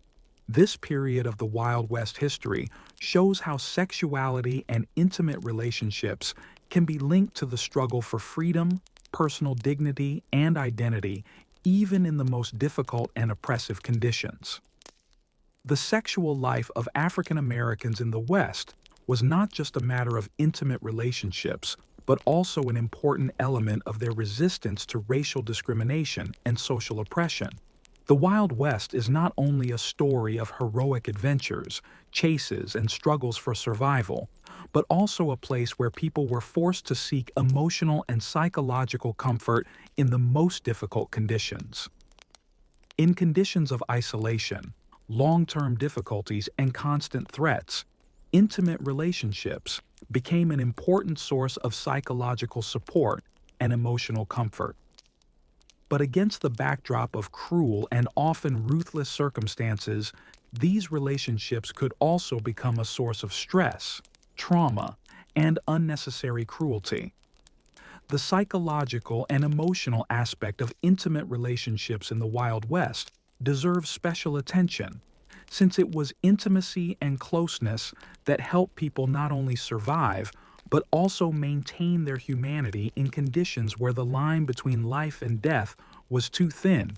Imagine the life of a man in the Wild West, his day filled with hard physical labor, working with animals, exploring new lands, fighting the elements.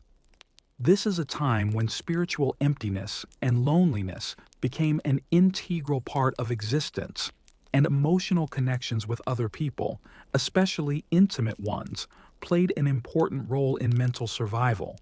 In such conditions, intimate relationships became not just a way to satisfy physical needs, but also the key to maintaining internal stability and psychological balance. In conditions of frequent migrations, remoteness from civilization, among male communities, the life of men who found themselves on the frontier was often full of loneliness and mental anguish. Long months spent away from women created incredible psychological tension, which in turn affected the perception of intimacy and emotional connections. Sex in the Wild West, first of all, was a way to release accumulated tensions. This did not always happen in the context of love or desire, but as a natural response to the difficulties of life, where normal ways to satisfy needs were limited. For many who were exploring the Wild West, loneliness became an unbearable burden. The idea that there were no loved ones or even local settlements within a radius of dozens of miles sometimes forced a man or woman to seek connections where there were none. Sex and intimacy became a kind of therapy, a way to get rid of the mental burden. But behind this often lurked deep psychological problems that could not always be solved with the help of temporary, intimate relationships. Women had it especially hard. Women in the West, unless they worked in brothels, often faced severe psychological pressure. In conditions where they were left alone with difficult living conditions, their emotional needs were often not met. There was not always room for love or mutual respect in their relationships with men. For them, intimacy became a necessity for psychological survival, but its expression was often limited by need or economic expediency. Men, on the other hand, often expressed their emotions through friendships or camaraderie, where physical closeness and psychological support became essential for survival. Men on the frontier, especially among cowboys and railroad workers, might seek emotional connections with other men, and this sometimes led to intimate relationships, which they experienced as a way of support and solidarity. In such communities, men were not always allowed to show weakness, and intimacy often became the only outlet for expressing their emotions. It is difficult to overstate how the constant threat of violence, war, and disease in the Wild West affected the psyche of people. The emotional and psychological trauma that these conditions created affected sexual relationships, making them either a source of comfort or a source of fear and violence. Nervous exhaustion, fear of death, and grief over the loss of loved ones all served as the backdrop against which intimate relationships unfolded. The psychological trauma of war, loss of family members, or abuse often found its outlet in sexual relationships, but it was far from idealized. It could lead to toxic or emotionally destructive relationships. Sex in these conditions often became an act of release from internal stress and fear, but with consequences. It was not always a source of joy or self-expression, but rather a mechanism that allowed one to temporarily forget about difficulties. For many who had lived through the brutal conditions of life in the West, intimacy was a way to combat loneliness and trauma, but it did not heal these wounds. It is important to note that sexual and emotional connections also played an important role in creating stable communities. In the West, where life was unstable and dangerous, connections between people were important not only for survival, but also for strengthening the social structure. Marriage, family, and intimate relationships became symbols of stability, security, and protection. In these conditions, people sought not only physical satisfaction, but also psychological comfort, which was so lacking in harsh conditions. Men and women, creating families despite difficult economic and social circumstances, sought emotional closeness that could become the basis for emotional survival. The family in the Wild West was often not just a structure that provided social stability, but also a place where people could experience their personal losses and fears, where intimate relationships became a channel for expressing feelings and experiences. Violence was an equally important aspect of intimate life in the Wild West. Sexual crimes, domestic violence, and aggression in relationships often became an integral part of people's psychological lives. Women and children were often in a subordinate position, and violence became part of their lives. In the absence of state control or a weak legal system, actors such as criminals or local forces could act with impunity, leaving victims in a state of deep psychological trauma. The psychological aspect of violence was especially pronounced in cases where violence became part of intimate relationships. Women who were subjected to violence often had no opportunity to complain or find protection. The emotional trauma caused by violence remained with them for life, and this affected their future relationships, including sexual ones. The psychological trauma that violence and threats brought continued to affect a person's psyche even years after they remained in these conditions. Despite all the above-mentioned difficulties and psychological traumas, intimate relationships in the Wild West played a key role in restoring mental health and maintaining emotional stability. These were not just sexual connections, but deep human relationships that helped people survive in the harsh reality. In intimate relationships, they found support, understanding, and the opportunity to not only physically but also emotionally recover, which became vital in conditions where every day could be their last. When we think of the Wild West, images of cowboys, battles, and the conquest of new territories often come to mind. However, many forget that this period was also a time of serious epidemics and infectious diseases that had a significant impact on people's lives. Diseases such as smallpox, tuberculosis, and syphilis became not only part of everyday reality, but also an important factor that shaped intimate relationships, social structures, and life itself on the frontier. In this chapter, we will look at how infections and epidemics in the Wild West changed not only perceptions of sexuality, but also everyday practices of survival in brutal conditions. Throughout the history of Western exploration, disease and epidemics played a prominent role, indelibly affecting all aspects of life. Sexual relations, often an important part of social life, became one of the channels for the spread of infection, adding a new layer of complexity to the already difficult reality of the Wild West. Moreover, the spread of disease during this time showed how, despite the lack of modern knowledge about germs and infections, people in the West struggled to cope with threats to their health. One of the most significant factors influencing sexual relations in the Wild West was the spread of sexually transmitted diseases such as syphilis and gonorrhea. Prostitution, an integral part of life on the frontier, was an important factor in the spread of such infections. Brothels, despite their economic importance, served as centers for the spread of infections, since women working in such establishments often became sources of diseases. This was due to the high risks of transmitting infections in conditions of lack of sanitation and effective medical care. Syphilis, for example, was not only one of the most common diseases among those who frequented brothels, but also one of the most feared. Syphilis was more prevalent in the Wild West than in more urbanized areas, and often had catastrophic consequences. The infection, even in its later stages, was devastating to health, causing physical suffering and often leading to death.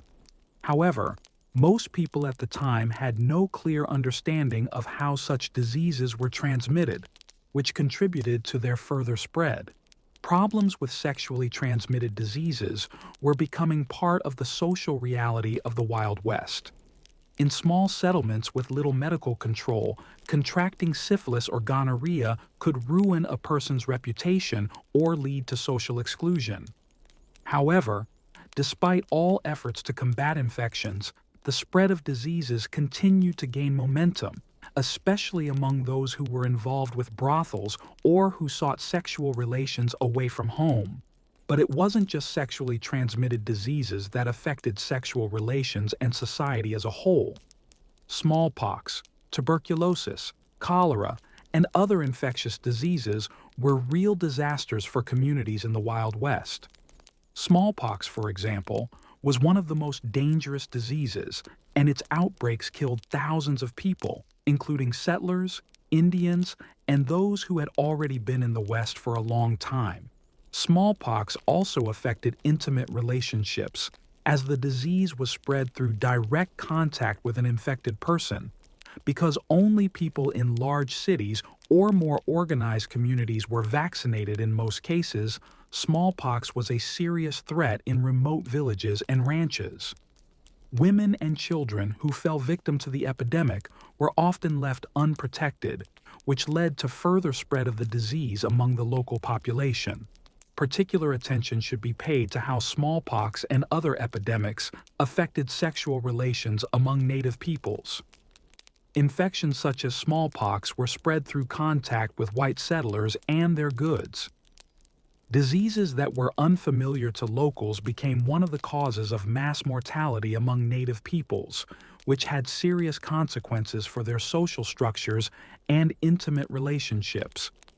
Many Native American communities lost large parts of their population, which destroyed not only social but also family ties. In addition to the physical impact, diseases in the Wild West had a profound psychological impact on people. Death, especially from infectious diseases, was a constant threat that affected daily life. Fear of epidemics and the inevitability of death influenced people's decisions, including their intimate relationships. For many in the West, intimate relationships became not only an act of passion or love, but also a way to seek solace in the face of constant threat. Psychological trauma caused by loss of loved ones or illness became an integral part of life, making intimate relationships an important part of psychological survival. Sexual relations, against the backdrop of constant threats of epidemics, became a kind of catharsis, a moment when people could forget about the cruelty of reality, at least for a while.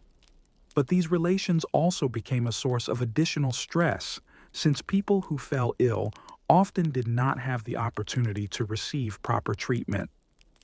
Intimate relations with those who survived the epidemic could cause further spread of the infection, which led to increased social isolation of those who were ill and those who were afraid of getting sick. Interestingly, in the fight against infections, including sexual diseases, people in the Wild West often relied on folk medicine and methods that were far from scientific knowledge. People used herbs, decoctions, and various healing practices, not knowing how effective these methods were. In some cases, local healers became the last hope for those suffering from diseases, but despite this, epidemics continued to rage. The Wild West, despite the lack of modern medical care, was a time when important steps were taken to combat infections. For example, some settlements began to organize sanatoriums to treat tuberculosis and other diseases, including sexually transmitted infections. However, even these measures could not completely stop the spread of diseases, especially among the poorer sections of the population. In the survival-oriented Wild West, disease and epidemics were not only a physical threat, but also a social problem that affected intimate relationships. Under constant threat of infection, people sought comfort and support in sexual relationships. But these relationships were also fraught with risks and consequences that affected their lives and mental health. Despite the lack of effective treatments and infection control, people in the West tried to protect themselves and their communities from the spread of disease as best they could, recognizing that survival in these conditions depended on their willingness to adapt to new threats. These epidemics and infections left their mark on history, influencing perceptions of sexuality and intimacy in the Wild West, and creating new forms of social reality. The history of the Wild West is not only the history of European settlers, conquerors, and cowboys, but also the history of the indigenous peoples of America, whose cultures, social structures, and sexual customs were vastly different from those of the Europeans. One of the most interesting aspects is the sexual life and marriage practices that the indigenous peoples used before the Europeans imposed their own views on family, marriage, and sexuality. Practices such as polygamy, same-sex unions, and a more open attitude towards sex and intimacy were profoundly different from European standards and were often more flexible and inclusive. For most Native American peoples, marriage practices were closely tied to their spiritual and cultural traditions, which influenced their perceptions of sexuality. For example, many tribes had diverse views on sexual and family relationships, which led to the creation of unique and often progressive customs regarding marriage, sexuality, and intimacy. In contrast to the strictly controlled and morally constrained views of sex that Europeans had, many tribes in North America had much more flexible and multifaceted practices. One of the most interesting aspects of these practices was the understanding of sexuality as natural and unencumbered by cultural or religious taboos. For many Native American peoples, intimate relationships were not limited to simple reproductive functions, but included elements of spirituality, reflecting a deep connection between the physical and spiritual worlds. Polygamy was a common practice among a number of tribes, such as the Navajo, Cherokee, Sioux, and others. Women in these societies had high social status, and polygamy was not always seen as a means of social dominance, as it was in European cultures. In fact, polygamy was most often practiced to provide social stability, help with farming, and care for children, as life in the Wild West was difficult and required a lot of help to survive. This type of marriage also promoted closer interaction between families and clans, providing help and support in the event of tragedy or misfortune. Interestingly, polygamy was also allowed in cases where women had difficulty conceiving or if a man needed more help in the household. In such societies, although polygamy was common, it was not always associated with the dominance of one sex. Men and women could seek ways to be equal in these relationships, and many tribes included women in important family and tribal matters. One of the most intriguing aspects of indigenous sexual customs is the acceptance of same-sex unions, which could exist in various forms and were often accepted without stigma. In various tribes, there were so-called two-spirit individuals, people who combined the qualities of both men and women and who occupied a special place in society. This was not due to sexual orientation, but to their spiritual role in society. Two spirits could be male or female, but they always played an important role in the tribe's rituals, sacred practices, and medical practices. Two-spirit people often held leadership roles in their communities, and their identity was not only recognized but also highly valued. They often held special positions as teachers, mediators, spirit guides, or healers. Sexual relationships with two-spirit people were not frowned upon, and their relationships with others could be varied, including same-sex unions. This confirms that sexual freedom and identity were much more diverse among indigenous peoples than traditional European cultures have suggested. For many indigenous peoples, the presence of figures such as two-spirit signified an acceptance of the multifaceted nature of human sexuality. This understanding of sexual flexibility and spiritual purpose, as well as respect for the diversity of human nature, foreshadowed modern ideas about sexual identity and transgenderism, especially in the context of social inclusion and respect. The family in the Wild West, especially among the indigenous peoples, had much more flexible forms. Marriage was often concluded not only out of love, but also out of necessity, as a way to strengthen social ties, increase the number of workers, or support mutual protection. Childbearing and child-rearing always played an important role, but unlike Europeans, parental roles and their division were not always strictly observed. In some tribes, it was common for children to be raised not only by biological parents, but also by other relatives or members of the tribe, which contributed to stronger social ties and greater support among community members. These practices also included rituals and ceremonies that helped strengthen the family and the relationship between spouses. For example, among many tribes, There were marriage rituals that involved not only the two individuals, but also their families and tribes. Emotional attachment and sexual relationships played an important role in creating the strong, supportive bonds that were necessary for survival in harsh conditions.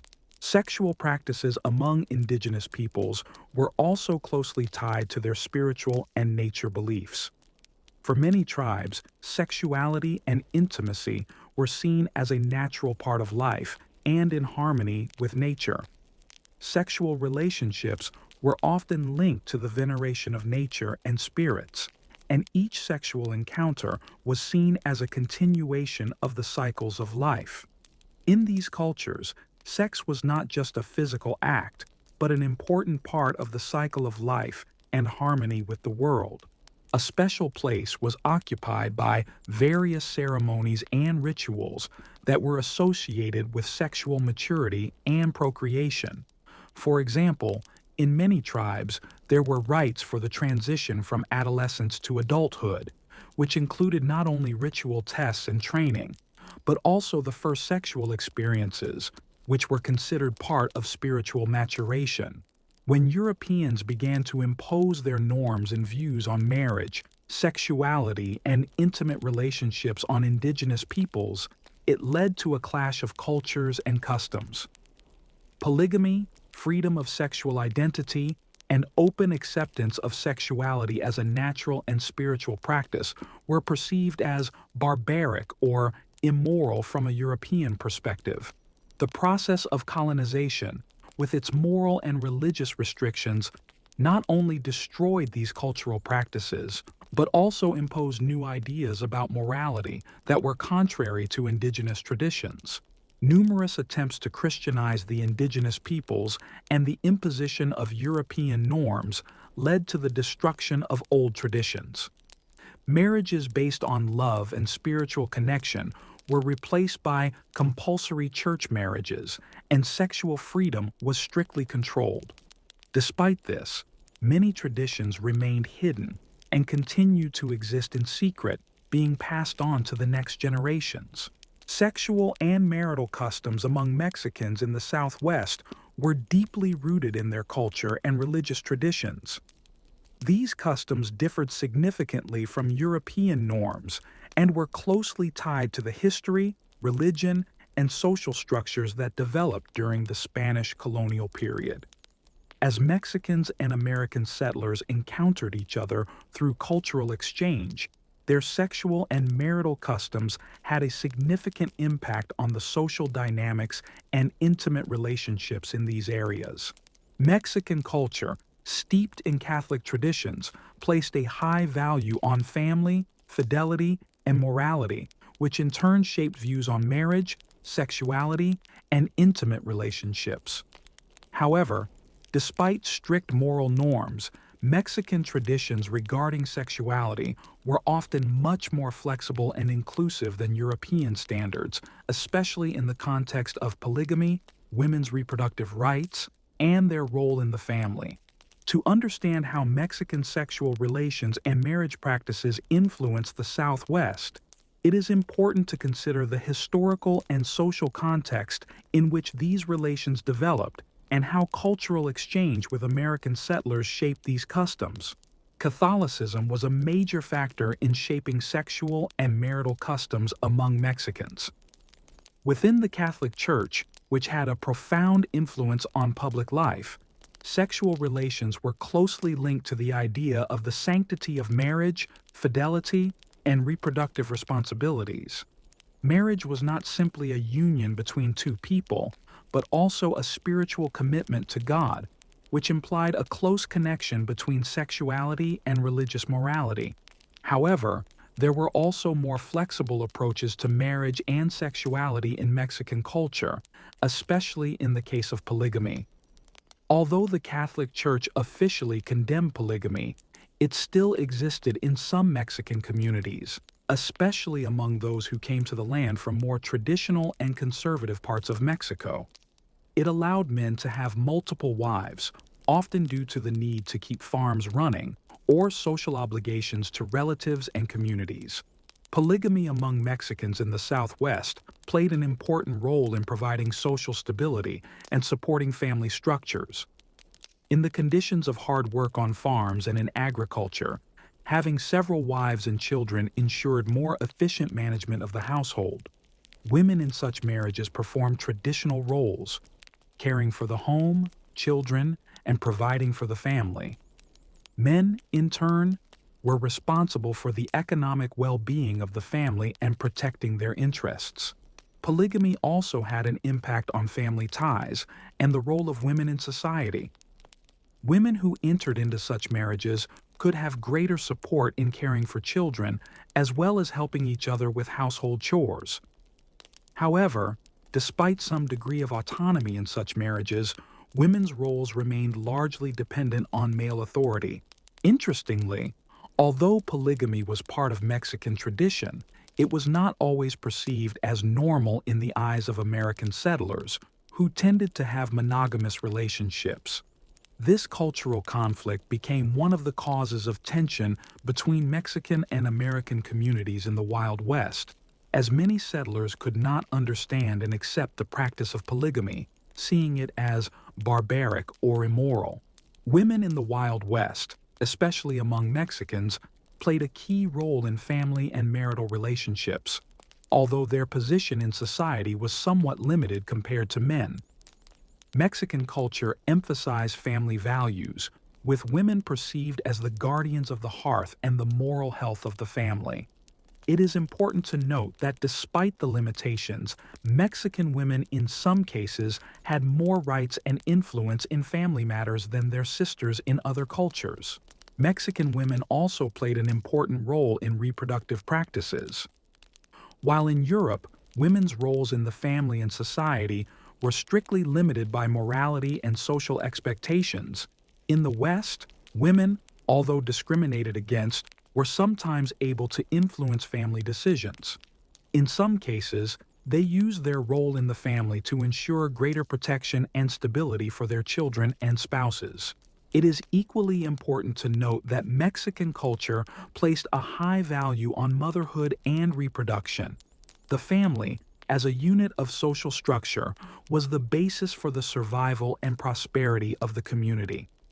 While American settlers often viewed women as an integral part of their workforce, Mexican communities, on the contrary, were more willing to support women's roles as mothers and wives, which allowed them to maintain the integrity of family structures even in the face of constant social and economic change. When Mexicans encountered American settlers in the Old West, their sexual customs, marriage practices, and ideas about family became the subject of intense cultural clashes. American settlers, with their strict Protestant views on marriage, sexuality, and monogamy, were shocked by the polygamy and more flexible approaches to sexuality that were common among Mexicans. This cultural conflict concerned not only sexual practices, but also the entire social structure surrounding marriage and family life. Mexicans, for example, did not always adhere to a strict formal approach to marriage, preferring to focus more on family ties than on the legal aspects of marriage. American settlers, in turn, believed that marriage should be officially registered and based on ecclesiastical or legal principles, which conflicted with Mexican views. In addition, Mexicans' more liberal attitudes towards sexuality and marital commitments may have been perceived by Americans as a threat to the moral and cultural norms they were trying to impose in the West. These clashes over sexuality and marriage led to cultural tensions that also had repercussions in the broader context of Western conquest and interethnic relations. The sexual customs and marriage practices of Mexicans in the Old West have had a lasting impact on cultural traditions that continue to exist in modern communities, particularly in the southern United States. Despite the changes brought about by colonization, polygamy, respect for women as mothers, and the importance of family values continue to play a central role in Mexican and Latino communities. These traditions have also become part of a larger cultural exchange and integration between different ethnic groups in the United States. Today, when we think about the Wild West, we often overlook the importance of Mexican culture and its sexual and marital customs, which were not only a response to the brutal conditions of the time, but also the basis for creating social structures that facilitated survival and prosperity. These customs, largely ignored or even condemned over the years, are becoming an important part of modern cultural identity in the American Southwest and elsewhere.